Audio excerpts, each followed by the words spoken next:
ਵੀ sir ਮੇਰਾ ਇੱਕ ਛੋਟਾ ਜਿਹਾ ਸਵਾਲ ਆ, ਮੈਂ ਇੱਥੇ ਇਹ ਪੁੱਛਣਾ ਚਾਹੁੰਦਾ ਹਾਂ ਕਿ ਤੁਸੀਂ ਹੁਣ ਵਿਆਹ ਕਰਾਇਆ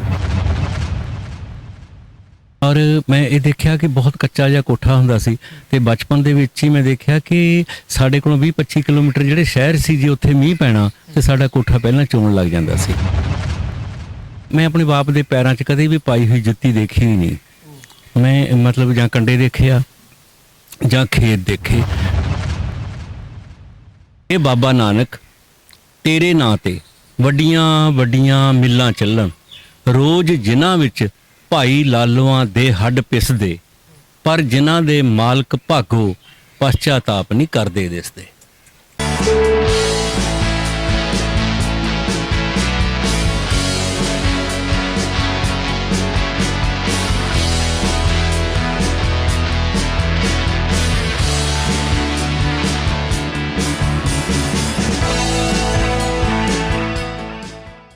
ਸਤਿ ਸ਼੍ਰੀ ਅਕਾਲ ਜੀ, ਤੁਸੀਂ ਦੇਖ ਰਹੇ ਹੋ V24। ਮੈਂ ਦਵਿੰਦਰ ਮੰਡ ਤੇ ਪ੍ਰੋਗਰਾਮ ਲੈ ਕੇ ਹਾਜ਼ਰ ਹਾਂ, ਮੇਰੀ ਕਹਾਣੀ ਮੇਰੀ ਜ਼ੁਬਾਨੀ।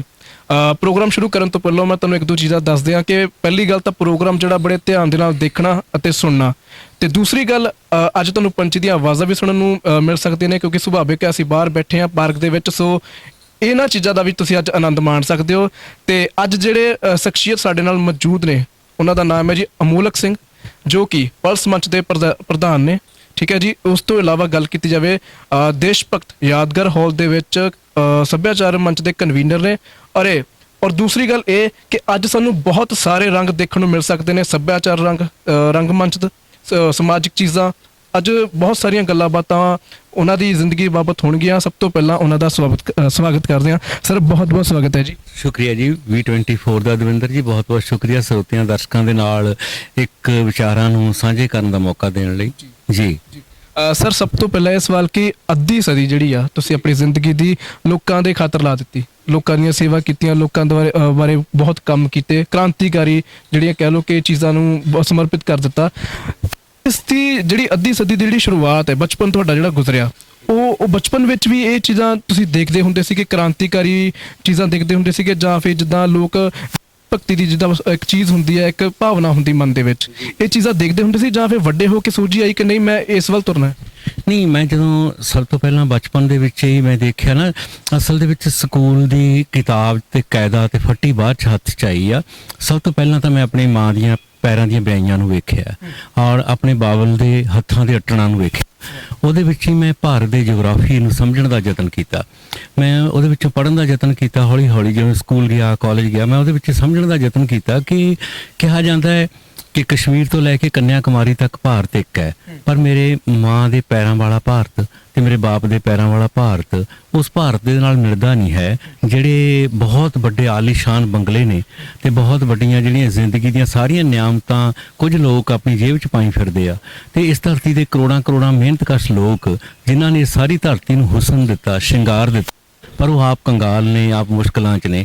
ਮੈਂ ਉਹਨਾਂ ਨੂੰ ਪੜ੍ਹਨ ਦਾ ਯਤਨ ਕੀਤਾ ਔਰ ਮੈਂ ਇਹ ਦੇਖਿਆ ਕਿ ਬਹੁਤ ਕੱਚਾ ਜਿਹਾ ਕੋਠਾ ਹੁੰਦਾ ਸੀ ਤੇ ਬਚਪਨ ਦੇ ਵਿੱਚ ਹੀ ਮੈਂ ਦੇਖਿਆ ਕਿ ਸਾਡੇ ਕੋਲੋਂ 20-25 ਕਿਲੋਮੀਟਰ ਜਿਹੜੇ ਸ਼ਹਿਰ ਸੀ, ਜੇ ਉੱਥੇ ਮੀਂਹ ਪੈਣਾ ਤੇ ਸਾਡਾ ਕੋਠਾ ਪਹਿਲਾਂ ਚੋਣ ਲੱਗ ਜਾਂਦਾ ਸੀ। ਤੇ ਮੈਂ ਆਪਣੇ ਬਾਪ ਨੂੰ ਬਹੁਤੀ ਵਾਰੀ ਦੋ ਥਾਵਾਂ 'ਤੇ ਦੇਖਿਆ, ਜੇ ਮੀਂਹ ਪੈਂਦਾ ਹੋਵੇ ਜਾਂ ਉਹ ਛੱਤ ਤੇ ਹੁੰਦਾ ਸੀ ਕੋਠੇ ਦੀਆਂ ਜਿਹੜੀਆਂ ਨੇ ਗਲੀਆਂ ਬੰਦ ਕਰਨ ਵਾਸਤੇ, ਜਾਂ ਉਹ ਕਹੀ ਲੈ ਕੇ ਖੇਤਾਂ ਨੂੰ ਗਿਆ ਹੁੰਦਾ ਸੀ ਕਿ ਆਪਣੇ ਫਸਲਾਂ ਨੂੰ ਸੰਭਾਲੀਏ। ਇਹ ਸਫ਼ਰ ਦੇ ਵਿੱਚ ਦੀ ਮੈਂ ਸਫ਼ਰ ਇਹੋ ਜਿਹਾ ਵੀ ਦੇਖਿਆ ਵੀ 85 ਵਰਿਆਂ ਦੀ ਜਦੋਂ ਮੇਰੀ ਮਾਂ ਹੋ ਗਈ, ਉਸ ਵੇਲੇ ਤੱਕ ਵੀ ਇਹ ਕੁਝ ਜਾਰੀ ਰਿਹਾ। ਮੈਂ ਆਪਣੀ ਮਾਂ ਨੇ ਮੈਨੂੰ ਕਿਹਾ ਵੀ ਮੈਨੂੰ ਮਿਲਤਾ ਜਾ, ਤੂੰ ਕਦੇ ਇੰਨਾ ਮਸਰੂਫ ਹੋ ਗਿਆ ਆਪਣੇ ਕੰਮਾਂ 'ਚ, ਗੁਰਸ਼ਨ ਭਾਜੀ ਨਾਲ, ਭਾਈ ਮੰਨਾ ਸਿੰਘ ਹੋਰਾਂ ਨਾਲ, ਤੇ ਲਗਾਤਾਰ ਥੀਏਟਰ ਕਰਦੇ ਹੋ, ਲਿਖਦੇ ਹਾਂ, ਲੋਕਾਂ 'ਚ ਜਾਂਦੇ ਹੋ, ਲੋਕਾਂ ਦੇ ਮਸਲੇ ਚੁੱਕਦੇ ਹੋ, ਤੇ ਤੂੰ ਕਦੇ ਟਾਈਮ ਕੱਢ। ਮੈਂ ਟਾਈਮ ਕੱਢ ਕੇ ਆਇਆ ਤੇ ਜਦ ਮੈਂ ਪਿੰਡ ਗਿਆ, 85 ਸਾਲ ਦੀ ਮੇਰੀ ਮਾਂ ਸੀ, ਤਾਂ ਮੈਨੂੰ ਪਤਾ ਲੱਗਿਆ ਉਹਦਾ ਨਹਿਰ ਤੋਂ ਪਾਰ ਖੇਤਾਂ ਦੇ ਵਿੱਚ ਜਵਾਰ ਬਾਜਰੇ ਦੇ ਛਿੱਟੇ ਤੋੜਨ ਗਈ ਹੋਈ ਆ। ਤੇ ਮੈਂ ਕਿਹਾ ਵੀ ਇਹਨਾਂ ਦੀ ਜ਼ਿੰਦਗੀ ਦਾ ਹੁਸਨ ਕਿੱਥੇ ਗਿਆ? ਇਹਨਾਂ ਨੇ ਮੈਂ ਆਪਣੇ ਬਾਪ ਦੇ ਪੈਰਾਂ 'ਚ ਕਦੇ ਵੀ ਪਾਈ ਹੋਈ ਜੁੱਤੀ ਦੇਖੀ ਹੀ ਨਹੀਂ। ਮੈਂ ਮਤਲਬ ਜਾਂ ਕੰਡੇ ਦੇਖੇ ਆ ਜਾਂ ਖੇਤ ਦੇਖੇ, ਜਾਂ ਮਤਲਬ ਜਦੋਂ ਮੈਂ ਪੜ੍ਹਦਾ ਸੀ ਤਾਂ ਉਸ ਮੌਕੇ ਬਚਪਨ ਦੇ ਵਿੱਚ ਵੀ ਮੈਂ ਉਹਨਾਂ ਚੀਜ਼ਾਂ ਨੂੰ ਹੌਲੀ ਹੌਲੀ ਮਹਿਸੂਸ ਕਰਨ ਲੱਗ ਗਿਆ। ਜਿਹੜਾ ਜਦੋਂ ਖੂਹ ਗਿਰਦਾ ਸੀ, ਜਿਹੜਾ ਉਹਦਾ ਰਾਗ ਸੀ, ਮੈਨੂੰ ਉਹ ਸੰਗੀਤ ਹੀ ਲੱਗਦਾ ਸੀ। ਤੇ ਜਿਹੜੀਆਂ ਟਿੰਡਾਂ ਦੇ ਵਿੱਚੋਂ ਪਾਣੀ ਡਿੱਗਦਾ ਹੁੰਦਾ ਸੀ, ਮੈਨੂੰ ਐਂ ਲੱਗਦਾ ਸੀ ਕਿ ਮੇਰੇ ਮਾਂ ਦੇ ਨੈਣਾਂ 'ਚੋਂ ਹੰਝੂ ਨੇ ਡਿੱਗ ਰਹੇ ਆ ਜਿਹੜੇ, ਹੈ ਨਾ। ਇਹ ਉਹਦੇ ਕਰਕੇ ਨੇ। ਫਿਰ ਮੈਨੂੰ ਲੱਗਣਾ ਕਿ ਹੰਝੂ ਕਾਹਤੇ ਨੇ ਯਾਰ, ਚੋਰ ਇਹ ਨਹੀਂ, ਗਲਤੀ ਇਹ ਨਹੀਂ ਕਰਨ ਵਾਲੇ, ਬਹੁਤ ਵਧੀਆ ਸੁਭਾਅ ਵਾਲੇ ਨੇ, ਦਿਨ ਰਾਤ ਕੰਮ ਕਰਦੇ ਨੇ, ਇਹ ਕੰਗਾਲੀ ਕਿਉਂ ਆ, ਗਰੀਬੀ ਕਿਉਂ ਆ, ਮੁਸ਼ਕਲ ਕਿਉਂ ਆ। ਮੈਂ 6ਵੀਂ 'ਚ ਜਦੋਂ ਹੋਇਆ ਤਾਂ ਸਾਡੇ ਸ਼ਹਿਰ ਦਾ ਜਿਹੜਾ ਬਹੁਤ ਵੱਡਾ ਇੱਕ ਵਪਾਰੀ ਸੀ, ਆੜ੍ਹਤੀ ਹੈ, ਜਿਨ੍ਹਾਂ ਦੇ ਪੈਸੇ ਦੇਣੇ ਸੀ ਅਸੀਂ, ਤੇ ਮੇਰੀ ਮਾਂ ਕੋਲੋਂ ਪਹਿਲਾਂ 2 ਮਹੀਨੇ ਨਾ ਚਾਹ ਨਹੀਂ ਸੀ ਚੁੱਕਿਆ ਜਾਂਦਾ ਕਿ ਵੀ ਆਪਣੀ ਹੁਣ ਮੱਝ ਨੇ ਸੱਜਰ ਸੂਈ ਆ, ਹੋਣ ਵਾਲੀ ਹੈ, ਦੁੱਧ ਹੋ ਜਾਣਾ, ਤੇ ਕਿਆ ਕਮਾਲ ਆ, ਲਵੇਰਾ ਹੋਏਗਾ। ਤੇ ਉਹਨੇ ਕਹਿਣਾ ਜਿਹਦੇ ਘਰ ਦੁੱਧ ਹੋਵੇ ਉਹਦੇ 36 ਪਦਾਰਥ ਹੁੰਦੇ ਆ, ਤੇ ਦੁੱਧ ਤੇ ਪੁੱਤ ਕਦੇ ਵੇਚੇ ਨਹੀਂ ਜਾਂਦੇ। ਤੇ ਮੈਨੂੰ ਉਦੋਂ ਹੀ ਪਤਾ ਲੱਗਿਆ, ਜਿਹਦੇ ਅਸੀਂ ਪੈਸੇ ਦੇਣੇ ਸੀ ਉਹ ਆਇਆ ਤੇ ਸਾਡੇ ਕਿੱਲੇ ਤੋਂ ਮੱਝ ਖੋਲ ਕੇ ਲੈ ਗਿਆ। ਜਦੋਂ ਉਹ ਮੱਝ ਖੋਲ ਕੇ ਲੈ ਕੇ ਜਾ ਰਿਹਾ ਸੀ, ਉਹਦੇ ਹੱਥ ਦਾ ਸੰਗਲ ਮੈਨੂੰ ਮੇਰੀ ਮਾਂ ਦੇ, ਮੇਰੇ ਬਾਪ ਦੇ ਪੈਰਾਂ 'ਚ ਪਾਈਆਂ ਹੋਈਆਂ ਹੱਥਕੜੀਆਂ ਲੱਗਦਾ ਸੀ। ਤੇ ਜਦੋਂ ਉਹ ਖੋਲ ਕੇ ਲੈ ਕੇ ਜਾ ਰਿਹਾ ਸੀ ਤਾਂ ਉਹਨੂੰ ਪਤਾ ਲੱਗ ਰਿਹਾ ਸੀ ਕਿ ਫਿਰ ਮੈਂ ਇਹਨੂੰ ਇੱਕ ਹੋਰ ਕੈਨਵਸ ਤੋਂ ਦੇਖਣ ਲੱਗਿਆ ਵੀ ਇਹ ਕੀ ਕਹਾਣੀ ਸਾਡੇ ਨਾਲ ਹੀ ਹੈ। ਮੈਨੂੰ ਲੱਗਿਆ ਗੁਆਂਢੀਆਂ ਦੇ ਵੀ ਇੱਦਾਂ ਹੀ ਹੋਇਆ, ਪਿੰਡ ਦੇ ਵਿੱਚ ਵੀ ਇਸ ਤਰ੍ਹਾਂ ਹੀ ਹੋਇਆ, ਹੋਰਾਂ ਥਾਵਾਂ 'ਤੇ ਰਿਸ਼ਤੇਦਾਰੀਆਂ, ਦੋਸਤਾਂ ਮਿੱਤਰ ਮਿਲਣ ਲੱਗੇ, ਜਿਉਂ-ਜਿਉਂ ਵੱਡੇ ਹੋਰ ਲੱਗੇ, ਥੋੜ੍ਹਾ ਮੈਨੂੰ ਪਤਾ ਲੱਗਣਾ ਕਿ ਸਮਾਜ ਦੇ ਵਿੱਚ ਪਾੜਾ ਆ। ਪਾੜੇ ਦੇ ਵਿੱਚ ਇਹ ਕੀ ਗੱਲ ਹੋਈ, ਜਦੋਂ ਗੁਰਦੁਆਰਾ ਸਾਹਿਬ ਜਾਣਾ ਤਾਂ ਉੱਥੇ ਸੁਣਨੀ ਸਾਖੀ ਮਲਕ ਭਾਗੋ ਦੀ, ਭਾਈ ਲਾਲੋ ਦੀ। ਮੈਨੂੰ ਲੱਗਿਆ ਵੀ ਇਹ ਯਾਰ 500 ਸਾਲ ਪਹਿਲਾਂ ਦੀ ਕਹਾਣੀ ਥੋੜ੍ਹਾ ਉਹ ਇਕੱਲੀ, ਇਹ ਤਾਂ ਅੱਜ ਵੀ ਉੱਦਾਂ ਹੀ ਆ। ਮਲਕ ਭਾਗੋ ਵੀ ਉਸੇ ਤਰ੍ਹਾਂ ਨੇ, ਭਾਈ ਲਾਲੋ ਵੀ ਉਸੇ ਤਰ੍ਹਾਂ ਦੇ ਨਾਲ ਇਸੇ ਤਰ੍ਹਾਂ ਹੀ ਵਿਚਰਦੇ ਆ। ਸਕੂਲ ਦੇ ਵਿੱਚ ਮੇਰੇ ਜਿਹੜਾ ਅਧਿਆਪਕ ਆ ਹਾਲੇ ਉਹ ਜਿੰਦਾ ਹੈ। ਉਸ ਅਧਿਆਪਕ ਦਾ ਨਾਂ ਸੀ ਅਜੈਬ ਸਿੰਘ, ਤੇ ਉਹਨਾਂ ਹਾਂਸ ਪਿੰਡ ਦੇ ਨੇ, ਜਗਰਾਉਂ ਦੇ ਲਾਗਿਓਂ। ਬਹੁਤ ਕੋਮਲ ਮਿਜਾਜ ਸੀ। ਤੇ ਮੈਂ ਆਪਣੀ ਕਲਾਸ ਦੇ ਵਿੱਚ ਜਿਵੇਂ ਮਨੀਟਰ ਬਣਾਉਂਦੇ ਆ, ਚਾਹੇ ਬਹੁਤਾ ਨਾਂ ਵੀ ਆਉਂਦਾ ਹੋਵੇ, ਕਈ ਵਾਰੀ ਦੇਖ ਲੈਂਦੇ ਵੀ ਚੱਲੇ ਸੰਭਾਲ ਲੂ ਕਲਾਸ ਨੂੰ, ਤੇ ਮੈਂ ਮਨੀਟਰ ਹੁੰਦਾ ਸੀ। ਤੇ ਉਸ ਮੌਕੇ ਮੈਨੂੰ ਉਹਨਾਂ ਨੇ ਇੱਕ ਗੀਤ ਦਿੱਤਾ, ਉਹ ਮੈਨੂੰ ਹਾਲੇ ਵੀ ਉਹਦਾ ਮੁਖੜਾ ਯਾਦ ਹੈ। ਕੀ ਕਰੀਏ ਭਗਵਾਨ ਕਿ ਚੀਜ਼ਾਂ ਜਾ ਚੜੀਆਂ ਅਸਮਾਨ, ਗੁਜ਼ਾਰਾ ਮੁਸ਼ਕਲ ਹੈ। ਹਾਂਜੀ, ਤੇ ਉਹ ਮੈਨੂੰ ਹਾਲੇ ਵੀ ਯਾਦ ਹੈ। ਤੇ ਜਦੋਂ ਮੈਂ 6ਵੀਂ ਤੋਂ 7ਵੀਂ 8ਵੀਂ 'ਚ ਗਿਆ, 8ਵੀਂ ਦਾ ਮੈਨੂੰ ਅਧਿਆਪਕ ਮਿਲਿਆ ਗੁਰਦੇਵ ਸਿੰਘ, ਉਹ ਵੀ ਜਿੰਦਾ ਨੇ। ਉਹਨਾਂ ਦਾ ਪਿੰਡ ਸੀ ਘਵੱਦੀ, ਜ਼ਿਲ੍ਹਾ ਲੁਧਿਆਣਾ, ਚੰਡੀਗੜ੍ਹ ਰਹਿੰਦੇ ਨੇ। ਤੇ ਉਸ ਮੌਕੇ ਮੈਂ 8ਵੀਂ ਦੇ ਵਿੱਚ ਇੱਕ ਕਵਿਤਾ ਬੋਲੀ, ਉਸ ਕਵਿਤਾ ਤੇ ਮੈਨੂੰ ਇੱਕ ਇਨਾਮ ਮਿਲਿਆ।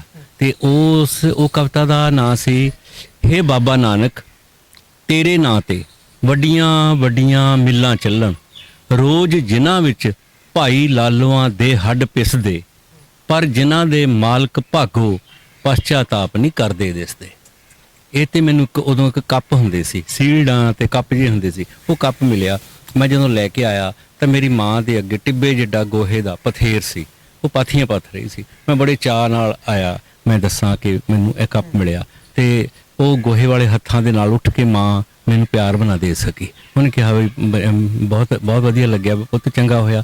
ਮੈਂ ਫਿਰ ਸੋਚਿਆ ਕਿ ਇਹ ਕੀ ਗੱਲ ਹੋਈ, ਕਾਰਨ ਕੀ ਆ। ਫਿਰ ਮੈਨੂੰ ਲੱਗਿਆ ਕਿ ਉੱਪਰੋਂ ਚੜ੍ਹ ਰਿਹਾ ਤਿੱਖੜ ਦੁਪਹਿਰਾ ਮੇਰੀ ਮਾਂ ਨੂੰ ਵੀ ਰੋਕ ਰਿਹਾ ਸੀ ਕਿ ਜਿੰਨੀ ਛੇਤੀ ਹੋ ਸਕੇ ਮੈਂ ਉਹ ਤੋਂ ਪਹਿਲਾਂ ਪਾਥੀਆਂ ਪੱਥ ਲਵਾਂ। ਮੈਂ ਕਿਹਾ ਵੀ ਜਿਨ੍ਹਾਂ ਦੇ ਹਿੱਸੇ ਦੀ ਚੰਨ ਦੀ ਚਾਨਣੀ ਵੀ ਖੋਲੀ ਜਾਂਦੀ ਆ, ਜਿਨ੍ਹਾਂ ਦੇ ਹਿੱਸੇ ਦਾ ਸੂਰਜ ਵੀ ਖੋਲਿਆ ਜਾਂਦਾ, ਜਿਨ੍ਹਾਂ ਦੇ ਹਿੱਸੇ ਸਾਰੀ ਜ਼ਿੰਦਗੀ ਦਿਨ ਚੜ੍ਹੇ ਨਾ ਚੜ੍ਹੇ ਰਾਤ ਹੀ ਰਹਿੰਦੀ ਆ, ਇਹ ਕੌਣ ਲੋਕ ਨੇ। ਇਹਨਾਂ ਥੋੜਾ ਜਿਹਾ ਰੋਕਣਾ ਚਾਹੂੰਗਾ ਇੱਥੇ, ਮੈਂ ਦਰਸ਼ਕਾਂ ਨੂੰ ਇਹ ਦੱਸਣਾ ਚਾਹੁੰਦਾ ਔਰ ਤੁਹਾਡੇ ਨਾਲ ਵੀ ਸਾਂਝਾ ਕਰਨਾ ਚਾਹੁੰਦਾ ਕਿ ਤੁਸੀਂ ਸਰ ਬਹੁਤ ਬਚਪਨ ਵਿੱਚ ਹੀ ਸਮਾਜ ਨੂੰ ਸਮਝ ਲਿਆ ਸੀਗਾ ਕਿ ਸਮਾਜ ਵਿੱਚ ਜਿਹੜੀਆਂ ਕੁਰੀਤੀਆਂ ਕੀ ਚੀਜ਼ਾਂ ਹੋ ਰਹੀਆਂ ਨੇ। ਜੀ ਉਹ ਉਸ ਤਰ੍ਹਾਂ ਦੇ ਨਾਲ ਫਿਰ ਉਹ 8ਵੀਂ ਦੀ ਕਲਾਸ ਦੇ ਵਿੱਚ ਇਹ ਸੀ। ਤੇ ਉਹ ਟੀਚਰ ਦੀ ਨੇ ਇੱਕ ਕਹਾਣੀ ਦਿੱਤੀ ਮੈਨੂੰ ਉਸ ਮੌਕੇ, ਮਤਲਬ ਇੱਕ ਸੀ ਕੁੜੀ, ਤੇ ਉਹਦੇ ਵਿੱਚ ਬਹੁਤ ਨਾਜ਼ੁਕਤਾ, ਬੜੀ ਕੋਮਲਤਾ, ਕੋਈ ਉਸ ਕਿਸਮ ਦਾ ਨਹੀਂ ਸੀ ਜਿਸ ਕਿਸਮ ਦਾ ਅੱਜ ਬਾਜ਼ਾਰ ਬਣ ਗਿਆ ਮੁਹੱਬਤ, ਇਸ ਤਰ੍ਹਾਂ ਦੇ ਨਾਲ ਨਹੀਂ ਸੀ। ਇੱਕ ਬੜੀ ਸਮਝ ਆਉਂਦੀ ਸੀ ਕਿ ਕਿਸ ਤਰ੍ਹਾਂ ਦਾ ਗੱਲ ਇਹਦੇ ਵਿੱਚ ਲਿਖੀ ਹੋਈ ਹੈਗੀ ਆ। ਉਹਦੇ ਨਾਲ ਇੱਕ ਚੀਜ਼ ਆਈ, ਤੇ ਸਾਡੀ ਕਲਾਸ ਦੇ ਵਿੱਚ ਪਹਿਲੀ ਕਲਾਸ ਤੋਂ ਲੈ ਕੇ 5ਵੀਂ ਤੱਕ ਵੀ, 5ਵੀਂ ਤੋਂ ਲੈ ਕੇ ਕਾਲਜ ਤੱਕ ਵੀ, ਮਤਲਬ ਸਕੂਲ ਦੇ ਟਾਈਮ ਦੇ ਵਿੱਚ ਵੀ ਮੈਂ ਗੀਤ ਗਾਇਆ ਕਰਦਾ ਸੀ। ਬਾਲ ਦਰਬਾਰ ਦੇ ਉੱਤੇ ਗੀਤ ਗਾਣੇ, ਲਿਖਣੇ ਵੀ, ਛੋਟੇ ਛੋਟੇ ਕਵਿਤਾਵਾਂ ਲਿਖਣੀਆਂ, ਉਹ ਇਸ ਤਰ੍ਹਾਂ ਦੇ ਨਾਲ ਕਰਿਆ ਕਰਦੇ ਸੀ। ਤੇ ਉਹਨਾਂ ਉਸ ਦੌਰ ਤੋਂ ਜਦੋਂ ਅੱਗੇ ਆ ਕੇ ਮੈਨੂੰ ਜਦੋਂ ਮੈਂ ਕਾਲਜ ਦਾਖਲ ਹੋਇਆ, ਗੁਰੂ ਨਾਨਕ ਇੰਜੀਨੀਅਰਿੰਗ ਕਾਲਜ ਲੁਧਿਆਣੇ ਦਾ, GNE ਕਾਲਜ ਬੜਾ ਮਸ਼ਹੂਰ ਕਾਲਜ ਸੀ। 2 ਕਾਲਜ ਸੀ, ਇੱਕ ਚੰਡੀਗੜ੍ਹ ਦਾ ਕਾਲਜ ਸੀ, ਇੱਕ GNE ਕਾਲਜ, ਬੜੇ ਨਾਂ ਰੱਖਦੇ ਸੀ। ਉੱਥੇ ਮੈਂ ਗਿਆ ਤਾਂ ਉਸ ਮੌਕੇ ਜਦੋਂ ਕਾਲਜ ਦਾਖਲਾ ਲਿਆ ਤਾਂ ਸਾਡੇ ਪਿੰਡ ਤੋਂ ਆਉਣ ਜਾਣ 32 ਕਿਲੋਮੀਟਰ ਪੈਂਦਾ। ਉਹ 32 ਕਿਲੋਮੀਟਰ ਮੈਂ ਸਾਈਕਲ 'ਤੇ ਪੜ੍ਹਿਆ। ਤੇ ਇਲੈਕਟ੍ਰੀਕਲ ਇੰਜੀਨੀਅਰਿੰਗ ਦੇ ਵਿੱਚ ਮੈਂ ਦਾਖਲਾ ਲਿਆ। ਜਦੋਂ ਦਾਖਲਾ ਲਿਆ, ਮੁੱਢਲੀ ਮੇਰੀ 2 ਲੋੜ ਸੀ। ਇੱਕ ਮੈਂ ਸਾਈਕਲ ਲੈਣਾ ਸੀ। ਸਾਈਕਲ ਮੇਰੇ ਬਹੁਤੇ ਸਰਦੇ ਪੁੱਜਦੇ ਨਹੀਂ ਸੀ, ਸਾਦਾ ਜਿਹਾ ਪਰਿਵਾਰ ਸੀ, ਨਾਨਕੇ ਪਰਿਵਾਰ ਨੇ ਲੈ ਕੇ ਦਿੱਤਾ ਸੀ ਸਾਈਕਲ, ਬਹੁਤ ਖੁਸ਼ੀ ਨਾਲ ਲੈ ਕੇ ਦਿੱਤਾ ਕਿ ਸਾਡਾ ਬੱਚਾ ਪੜ੍ਹਨ ਲੱਗਿਆ। ਤੇ ਜਿਹੜਾ ਮੈਨੂੰ ਪੈਂਟ ਕਮੀਜ਼ ਲੈ ਕੇ ਦਿੱਤਾ ਮੇਰੀ ਭੂਆ ਨੇ ਲੈ ਕੇ ਦਿੱਤਾ ਸੀ। ਤੇ ਉਹ ਬਹੁਤ ਅਮੀਰ ਸੀਗੇ। ਤੇ ਜਿਹੜੀ ਭੂਆ ਮੇਰੀ ਅਮੀਰ ਸੀ, ਉਹਨੇ ਮੇਰੀ ਮਾਂ ਦਾ, ਸਾਡੇ ਘਰ ਦੀ ਦੇਹਲੀ ਸਰਦਲ ਜਿਹੜੀ ਆ ਨੀਵੀਂ ਕਰ ਦਿੱਤੀ। ਉਹ ਤੁਹਾਡੇ ਵੱਲ ਪੈਂਟ ਕਮੀਜ਼ ਦੇ ਪੈਸੇ ਸੀ, ਕਦੋਂ ਕੁ ਦਿਓਗੇ, ਕਿਉਂਕਿ ਉਹ ਬਹੁਤ ਅਮੀਰ ਸੀਗੇ ਨਾਲੇ, ਹਾਂਜੀ। ਤੇ ਨਾਨਕਿਆਂ ਨੇ ਕਦੇ ਪੁੱਛਿਆ ਵੀ ਨਹੀਂ ਸੀ ਵੀ ਸਾਈਕਲ ਲੈ ਕੇ ਦਿੱਤਾ, ਤਾਂ ਉਹਨਾਂ ਨੂੰ ਚਾਅ ਨਹੀਂ ਸੀ ਚੱਕਿਆ ਜਾਂਦਾ ਵੀ ਸਾਡਾ ਪੜ੍ਹਨ 'ਚ ਭਾਣਜਾ ਬਹੁਤ ਹੁਸ਼ਿਆਰ ਹੈ। ਤੇ ਮੈਨੂੰ ਉਦੋਂ ਵੀ ਪਤਾ ਲੱਗਿਆ ਕਿ ਰਿਸ਼ਤੇ ਯਾਰ ਇਦਾਂ ਤਾਂ ਨਹੀਂ ਹੁੰਦੇ ਹੈਗੇ ਵੀ ਕੌਣ ਭੂਆ ਤੇ ਕੌਣ ਨਾਨਕੇ ਤੇ ਕੌਣ ਕੀ ਆ। ਰਿਸ਼ਤਿਆਂ ਦਾ ਕੀ ਰੱਖੀਏ ਨਾ, ਕੀ ਇਹਨਾਂ ਇਦਾਂ ਕਹੀਏ ਕਿ ਸਕੇ ਸੋਦਰੇ ਇਦਾਂ ਹੁੰਦੇ ਨੇ, ਇਹ ਕੌਣ ਹੋਏ ਲੋਕ, ਹੈ ਨਾ। ਤੇ ਜਿਹੜੇ ਮੈਨੂੰ ਕਾਲਜ ਦੇ ਵਿੱਚ ਟੀਚਰ ਪਿਆਰ ਕਰਦੇ ਸੀ, ਮੇਰਾ ਟੀਚਰ ਜਿਹੜੇ ਨੂੰ ਅੱਜ ਜਿੰਦਾ ਨੇ, ਬਹੁਤ ਵੱਡੇ ਇਤਿਹਾਸਕਾਰ ਨੇ, ਪ੍ਰੋਫੈਸਰ ਮਲਵਿੰਦਰਜੀਤ ਸਿੰਘ ਵੜੈਚ।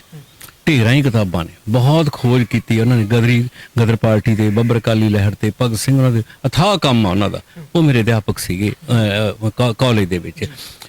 ਤੇ ਕਾਲਜ ਦੇ ਵਿੱਚ ਹੀ ਅਸੀਂ ਵਿਦਿਆਰਥੀ ਯੂਨੀਅਨ ਨਾਲ ਜੁੜ ਗਏ, ਪੰਜਾਬ ਸਟੂਡੈਂਟ ਯੂਨੀਅਨ ਦਾ। ਉਹ 'ਚ ਕੰਮ ਕਰਦੇ ਰਹੇ, ਰੰਗਮੰਚ 'ਚ ਕੰਮ ਕਰਦੇ ਰਹੇ, ਮੈਗਜ਼ੀਨ 'ਚ ਕੰਮ ਕਰਦੇ ਰਹੇ, ਕਾਲਜ ਦੇ ਮੈਗਜ਼ੀਨ ਦੇ ਵਿੱਚ ਕੰਮ ਕਰਦਾ ਰਿਹਾ ਮੈਂ। ਕਾਲਜ ਲਗਾਤਾਰ ਕੰਮ ਕਰਨਾ, ਔਰ ਕਾਲਜ ਦੇ ਵਿੱਚ ਸਾਡੇ ਥੀਏਟਰ ਸੀ। ਕੋਈ ਫਿਲਮ ਦੇਖੋ ਭਾਵੇਂ ਨਾ ਦੇਖੋ, ਹਰੇਕ ਸੈਚਰਡੇ ਨੂੰ ਹੁੰਦੀ ਸੀ, ਤੇ ਉਹ ਤੁਹਾਡੀ ਫੀਸ 'ਚੋਂ ਪੈਸੇ ਕੱਟੇ ਜਾਂਦੇ ਸੀ। ਮੈਨੂੰ ਲੱਗਿਆ ਯਾਰ ਪੈਸੇ ਤਾਂ ਇਹ ਕੱਟਦੇ ਹੀ ਨਾ, ਆਪਾਂ ਜਦੋਂ ਚੰਗੀ ਹੋਇਆ ਕਰੇ ਫਿਲਮ ਦੇਖ ਜਾਇਆ ਕਰੀਏ। ਪਰ ਨਾਲ ਸੰਕਟ ਇਹ ਸੀ ਵੀ ਰਾਤ ਦੇ 8-9 ਵਜੇ 8 ਵਜੇ ਸ਼ੁਰੂ ਹੋਣੀਆਂ, ਹੋਸਟਲ ਵਾਲਿਆਂ ਨੂੰ ਤਾਂ ਸੂਟ ਕਰਦੀ ਆ। ਮੈਂ ਤਾਂ 16 ਕਿਲੋਮੀਟਰ ਸਾਈਕਲ ਤੇ ਜਾਣਾ ਸੀ, ਵਾਪਸ ਜਾਣਾ ਸੀ। ਸਾਰਾ ਰਾਹ ਮੇਰਾ ਨਹਿਰ ਦਾ ਸੀ, ਟੋਟਲ ਦਾ ਟੋਟਲ, GNE ਕਾਲਜ ਤੋਂ ਲੈ ਕੇ ਕੱਚੇ ਦੇ ਪੰਡੜੀ ਦੇ, ਉਹਦੇ ਉੱਤੇ ਹੀ ਜਾਣਾ ਹੋਇਆ ਕਰਦਾ ਸੀ। ਤੇ ਉਸ ਤੇ ਉਹ ਮੈਂ ਦੇਖ ਕੇ ਜਾਣਾ, ਤੇ ਮੈਂ ਕੋਮਲ ਨਾਜ਼ੁਕ ਜਿਹੜੀਆਂ ਫਿਲਮਾਂ ਸੀਗੀਆਂ ਉਸ ਕਿਸਮ ਦੀਆਂ ਦੇਖਣੀਆਂ। ਕੁਝ ਫਿਲਮਾਂ ਦੇ ਹਾਲੇ ਤੱਕ ਵੀ ਮੇਰੇ ਤੇ ਗਹਿਰੇ ਅਸਰ ਨੇ ਉਹਨਾਂ ਦੇ। ਸੋ ਉਸ ਤਰੀਕੇ ਦੇ ਨਾਲ ਅਸੀਂ ਚੱਲਦੇ ਰਹੇ। ਤੇ GNE ਕਾਲਜ ਦੇ ਵਿੱਚੋਂ ਮੈਂ ਜਿਹੜੀ ਹੈ ਉਸ ਮੌਕੇ 1972 ਦੇ ਵਿੱਚ ਮੋਗੇ ਵਿਦਿਆਰਥੀਆਂ ਤੇ ਗੋਲੀ ਚੱਲ ਗਈ, ਸਾਡੀ ਵਿਦਿਆਰਥੀ ਯੂਨੀਅਨ ਦੇ ਉੱਤੇ, ਤੇ ਕਈ ਭੈਣਾਂ ਦਾ ਇੱਕ ਭਰਾ ਸ਼ਹੀਦ ਹੋ ਗਿਆ ਮੋਗੇ ਦੇ। ਥੋੜਾ ਰੁਕਣਾ ਚਾਹੂੰਗਾ, ਕਾਰਨ ਕੀ ਸੀ ਗੋਲੀ ਚੱਲਣ ਦਾ? ਵਿਦਿਆਰਥੀਆਂ ਨੇ ਮੰਗ ਕੀਤੀ ਸੀ ਕਿ ਮਹਿੰਗਾਈ ਵਿਰੋਧੀ ਹਫ਼ਤਾ ਮਨਾਇਆ ਜਾ ਰਿਹਾ ਸੀ, ਬਲੈਕ ਮਾਰਕੀਟਿੰਗ ਦੇ ਖਿਲਾਫ ਹਫ਼ਤਾ ਮਨਾਇਆ ਜਾ ਰਿਹਾ ਸੀ। ਉਦੋਂ ਪਹਿਲੀ ਵਾਰੀ ਸੁਣਨ 'ਚ ਆਇਆ ਸੀ ਲੋਕਾਂ ਨੂੰ ਕਿ ਯਾਰ ਜਿਹੜੇ ਕੈਪਸੂਲ ਨੇ ਨਾ, ਕੈਪਸੂਲਾਂ ਦੇ ਵਿੱਚ ਹਲਦੀ ਪਾ ਦਿੱਤੀ ਜਾਂਦੀ ਆ, ਜਿਹੜੇ ਮਸਾਲੇ ਆ ਉਹਨਾਂ 'ਚ ਘੋੜਿਆਂ ਦੀ ਲਿੱਦ ਪਾਈ ਹੋਈ ਆ, ਹਾਂਜੀ। ਇੰਨੀ ਬਲੈਕ ਮਾਰਕੀਟਿੰਗ ਚੱਲਦੀ ਸੀ, ਮਿਲਾਵਟ ਚੱਲ। ਹਾਂ, ਅਸੀਂ ਪੂਰਾ ਪੰਜਾਬ ਜਾਗ ਪਿਆ ਸੀ ਵਿਦਿਆਰਥੀ ਲਹਿਰ ਦਾ। ਕਾਲਜਾਂ ਦੇ ਕਾਲਜ, ਯੂਨੀਵਰਸਿਟੀ, ਸਾਡੀ ਯੂਨੀਅਨ, ਸਾਡੇ ਕਾਲਜ ਤਾਂ ਬਹੁਤ ਹੀ ਜ਼ਬਰਦਸਤ ਕੰਮ ਸੀ PSU ਦਾ। ਸਾਡੇ ਹੋਸਟਲਾਂ ਦੇ ਵਿੱਚ ਚੌਥੇ ਦਿਨ ਛਾਪੇ ਪਿਆ ਕਰਦੇ ਸੀ ਪੁਲਿਸ ਦੇ, ਕਹਿ ਦੇਣਾ ਅੱਜ ਇੱਕ ਬੋਰੀ ਕਿਤਾਬਾਂ ਦੀ ਫੜੀ ਗਈ, ਲਾਲ ਕਿਤਾਬ ਫੜੀ ਗਈ, ਚੀਨ ਦੀਆਂ ਕਿਤਾਬਾਂ ਫੜੀਆਂ ਗਈਆਂ ਜੀ, ਵੀਅਤਨਾਮ ਦੀਆਂ ਕਿਤਾਬਾਂ ਫੜੀਆਂ ਗਈਆਂ ਜੀ, ਇਸ ਤਰ੍ਹਾਂ ਦੇ ਨਾਲ ਹੋਣਾ, ਹੈ ਨਾ। ਉਹ ਜਦੋਂ ਵਿਦਿਆਰਥੀ, ਇੱਕ ਹਰਜੀਤ ਸੀ ਇੱਕ ਦਾ ਨਾਂ, ਚੜਿੱਕ ਪਿੰਡ ਦਾ, ਇੱਕ ਸਵਰਨ ਸੀ, ਜਦੋਂ ਇਹ ਵਿਦਿਆਰਥੀ ਮਾਰੇ ਗਏ, ਜਦੋਂ ਇਹਨਾਂ ਦੀ ਸ਼ਹਾਦਤ ਵਾਲੇ ਦਿਨ ਅਸੀਂ ਘਰੇ ਗਏ, ਜਿਹੜੀਆਂ ਉਹਦੀਆਂ ਭੈਣਾਂ ਨੇ ਰੋ ਕੇ ਕੰਧਾਂ ਨਾਲ ਟੱਕਰਾਂ ਮਾਰਦੀਆਂ ਨੇ, ਜਿਹੜੇ ਵੈਣ ਪਾਏ, ਉਹਨਾਂ ਨੇ ਇਹ ਕਿਹਾ ਕਿ ਅਸੀਂ ਕਿਹੜੇ ਗੁੱਟ ਤੇ ਰੱਖੜੀ ਬੰਨ੍ਹਿਆ ਕਰਾਂਗੀਆਂ, ਸਾਡਾ ਭਰਾ ਤਾਂ ਉਹਨੇ ਤਾਂ ਕਦੇ ਕੁੱਤੇ ਦੇ ਛੋਟੀ ਨਹੀਂ ਸੀ ਮਾਰੀ, ਮੇਰੇ ਭਰਾ ਨੂੰ ਕਿਉਂ ਮਾਰ ਦਿੱਤਾ ਗਿਆ। ਅਸੀਂ ਫਿਰ ਉਹਨਾਂ ਭੈਣਾਂ ਨੂੰ ਕਿਹਾ ਸੀ ਕਿ ਅਸੀਂ ਜ਼ਿੰਦਗੀ ਦੇ ਆਖਰੀ ਸਾਹ ਤੱਕ ਜੇ ਤੁਹਾਡੇ ਕੋਲੋਂ ਗੁੱਟ ਦੂਰ ਕੀਤਾ ਤਾਂ ਕਹਿ ਦਿਓ, ਅਸੀਂ ਤੁਹਾਡੇ ਗੁੱਟ ਬਣਾਂਗੇ। ਸੇ ਉਸ ਵੇਲੇ ਤੋਂ ਖੜੇ। ਤੇ 1972 ਤੋਂ ਲੈ ਕੇ ਜਦੋਂ ਮੈਂ ਡਿਗਰੀ ਕਲੀਅਰ ਕਰ ਲਈ, ਇਲੈਕਟ੍ਰੀਕਲ ਇੰਜੀਨੀਅਰਿੰਗ ਦਾ ਕਲੀਅਰ ਕਰ ਲਿਆ, ਤੇ ਉਸ ਤੋਂ ਬਾਅਦ ਉਹ ਮੈਂ ਫਸਟ ਡਿਵੀਜ਼ਨ 'ਚ ਕੀਤੀ। ਮੈਂ ਜਾ ਕੇ ਆਪਣੀ ਮਾਂ ਦੇ ਚਰਨਾਂ 'ਚ ਰੱਖ ਦਿੱਤੀ। ਮੈਂ ਕਿਹਾ ਵੀ ਮਾਂ, ਤੇਰੇ ਦੁੱਧ ਨੂੰ ਪੁੱਤ ਨੇ ਤੇਰੇ ਨੇ ਲਾਜ ਨਹੀਂ ਲਾਈ, ਤੇ ਆਹ ਫਸਟ ਡਿਵੀਜ਼ਨ 'ਚ ਕੀਤੀ ਆ। ਤੁਹਾਡੀ ਤਮੰਨਾ ਇਹ ਆ ਕਿਉਂਕਿ ਘਰ 'ਚ ਗਰੀਬੀ ਬਹੁਤ ਆ, ਤੁਸੀਂ ਇੱਕ ਸੰਤਰੇ ਦੇ ਬੂਟੇ ਦੀ ਤਰ੍ਹਾਂ ਇੱਕ ਪੁੱਤ ਨੂੰ ਪਾਲਿਆ, ਪਲੋਸਿਆ, ਤੁਸੀਂ ਚਾਹੁੰਦੇ ਹੋ ਕਿ ਹੁਣ ਇਹ ਫਲ ਦਊਗਾ ਤੇ ਸਰਵਿਸ ਕਰੂਗਾ। ਸਰਵਿਸ ਮੈਂ ਕਰੂੰਗਾ, ਪਰ ਉਸ ਤਰ੍ਹਾਂ ਦੀ ਨਹੀਂ ਸਰਵਿਸ ਵੀ ਜਿਹੜਾ ਇਲੈਕਟ੍ਰੀਕਲ ਇੰਜੀਨੀਅਰਿੰਗ ਕਰਕੇ ਨਾ ਟਰਾਂਸਫਾਰਮਰ ਖਾ ਜਾਂਦੇ ਨੇ, ਜਾਂ ਲੁੱਕ ਖਾ ਜਾਂਦੇ ਆ, ਬਜਰੀ ਖਾ ਜਾਂਦੇ ਆ, ਤਾਰਾਂ ਵੇਚ ਜਾਂਦੇ ਆ, ਜਾਂ ਲੋਕਾਂ ਦੀ ਜੇਬ ਤੇ ਅੱਖ ਰੱਖਦੇ ਆ। ਤੁਹਾਡੇ ਪੁੱਤ ਨੇ ਉਹ ਇੰਜੀਨੀਅਰਿੰਗ ਨਹੀਂ ਕੀਤੀ, ਉਹ ਕੀਤੀ ਹੈ ਸਰਟੀਫਿਕੇਟ ਲਈ। ਪਰ ਇੰਜੀਨੀਅਰਿੰਗ ਉੱਥੇ ਮੈਂ ਇੱਕ ਹੋਰ ਸਿਲੇਬਸ ਪੜ੍ਹਿਆ ਕਾਲਜ ਦੇ ਵਿੱਚ, ਜਿਹੜਾ ਕਿਤਾਬਾਂ 'ਚ ਨਹੀਂ ਸੀ, ਜਿਹੜਾ ਆਪਣੀ ਯੂਨੀਵਰਸਿਟੀ ਦੇ ਨਹੀਂ ਹੈ, ਉਹ ਅਲੱਗ ਸਿਲੇਬਸ ਹੈ। ਉਹ ਸਿਲੇਬਸ ਹੈ ਗਦਰੀ ਬਾਬਿਆਂ ਦਾ, ਉਹ ਸਿਲੇਬਸ ਹੈ ਬਾਬੇ ਨਾਨਕ ਦਾ, ਉਹ ਸਿਲੇਬਸ ਹੈ ਬੁੱਲੇ ਸ਼ਾਹ ਦਾ, ਉਹ ਸਿਲੇਬਸ ਹੈ ਭਗਤ ਕਬੀਰ ਦਾ, ਉਹ ਸਿਲੇਬਸ ਹੈ ਗਦਰੀ ਗੁਲਾਬ ਕੌਰ, ਬੀਬੀ ਗੁਲਾਬ ਕੌਰ ਦਾ। ਆਹ ਚੀਜ਼ਾਂ ਸੁਣ ਕੇ ਮਤਲਬ ਮੇਰੇ ਰੌਂਗਟੇ ਖੜੇ ਹੋ ਰਹੇ ਨੇ, ਕਿਉਂਕਿ ਜੇ ਤੁਸੀਂ ਗੱਲ ਕਹੀ ਕਿ ਸਰਟੀਫਿਕੇਟ ਵਾਸਤੇ ਸਿਰਫ ਮੈਂ ਡਿਗਰੀ ਕੀਤੀ ਸੀ, ਪਰ ਜਿਹੜੀ ਦੂਸਰੀ ਡਿਗਰੀ ਜੋ ਤੁਸੀਂ ਚਾਹੁੰਦੇ ਸੀ ਬਣਨਾ, ਇੱਕ ਇਨਕਲਾਬੀ ਸੋਚ ਸੀਗੀ, ਉਹ ਚੀਜ਼ਾਂ ਤੁਸੀਂ ਇਹ ਸੁਣ ਕੇ ਮੇਰੇ ਰੌਂਗਟੇ ਖੜੇ ਹੋ ਜੀ। ਇਸ ਕਰਕੇ ਉਹਦੇ ਵਿੱਚ ਮਤਲਬ ਅਸੀਂ ਜਦੋਂ ਅੱਗੇ ਤੁਰੇ ਤਾਂ ਨਾਲ ਦੀ ਨਾਲ ਅਸੀਂ ਉਸ ਗੱਲ ਨੂੰ ਲੈ ਕੇ ਚੱਲੇ ਕਿ ਵੀ ਸਾਡਾ ਇਹ ਫਰਜ਼ ਬਣਦਾ, ਜੇ ਤਾਂ ਆਪਾਂ ਨੂੰ ਨਾ ਪਤਾ ਲੱਗਦਾ ਫਿਰ ਹੋਰ ਗੱਲ ਸੀ। ਜੇ ਤੁਹਾਡੇ ਮੱਥੇ 'ਚ ਤੀਜੀ ਅੱਖ ਉੱਗੀ ਹੈ ਕਿ ਤੁਹਾਨੂੰ ਪਤਾ ਲੱਗ ਗਿਆ ਕਿ ਸਮਾਜ ਦੇ ਵਿੱਚ ਵਿਗਾੜ ਕਿਉਂ ਆ, ਆਰਥਿਕ ਪਾੜਾ, ਸਮਾਜਿਕ ਪਾੜਾ, ਜਾਤ ਪਾਤ ਦਾ ਪਾੜਾ, ਫਿਰਕਿਆਂ ਦਾ ਪਾੜਾ, ਰੰਗ ਰੂਪ ਦਾ ਪਾੜਾ, ਛੋਟਾ ਕੱਦ ਵੱਡਾ ਕੱਦ, ਲੋਕਾਂ ਨੂੰ ਨਾਪਿਆ ਤੋਲਿਆ ਕਿਵੇਂ ਜਾਂਦਾ, ਰੰਗ ਤੋਂ ਹੀ ਨਾਪਿਆ ਜਾਂਦਾ ਕਿ ਜੇ ਗੋਰਾ ਰੰਗ ਤਾਂ ਵਧੀਆ ਬੰਦਾ, ਹੈ ਨਾ, ਜੇ ਉੱਚਾ ਤਾਂ ਠੀਕ ਆ, ਜੇ ਕੱਦ ਮਧਰਾ ਤਾਂ ਉਹ ਕੀ ਹੈ, ਗਿੱਠ-ਮੁੱਠੀ ਆ। ਇਹ ਜਿਹੜੀ ਚੀਜ਼ਾਂ ਨੂੰ ਨਾਪਣ ਦੇ ਪੈਮਾਨੇ ਸਾਰੇ ਬਦਲ ਗਏ ਮਨ 'ਚ, ਕਿ ਵੀ ਸੂਝ ਸਿਆਣਪ ਦਾ, ਕਲਾ ਦਾ, ਇੱਥੇ ਤੁਹਾਡੀ ਸਿਰਜਣਾ ਦਾ ਮੁੱਲ ਨਹੀਂ ਪੈ ਰਿਹਾ, ਇੱਥੇ ਮੁੱਲ ਹੋਰ ਚੀਜ਼ਾਂ ਦੇ ਪੈਂਦੇ ਨੇ। ਬਾਜ਼ਾਰ ਬਣਿਆ ਹੋਇਆ ਸਾਰਾ ਸਿਸਟਮ। ਇਸ ਕਰਕੇ ਵੀ ਉਹਨਾਂ ਸੋਚਾਂ ਦੇ ਵਿੱਚ ਪੈ ਕੇ ਹੀ ਮੈਂ ਅੱਗੇ ਸੋਚਦਾ ਚਲਿਆ ਗਿਆ। ਤੇ ਬਸ ਚੱਲ 72 ਤੋਂ ਬਾਅਦ ਮੈਂ ਕੋਈ ਸਰਵਿਸ ਨਹੀਂ ਕੀਤੀ।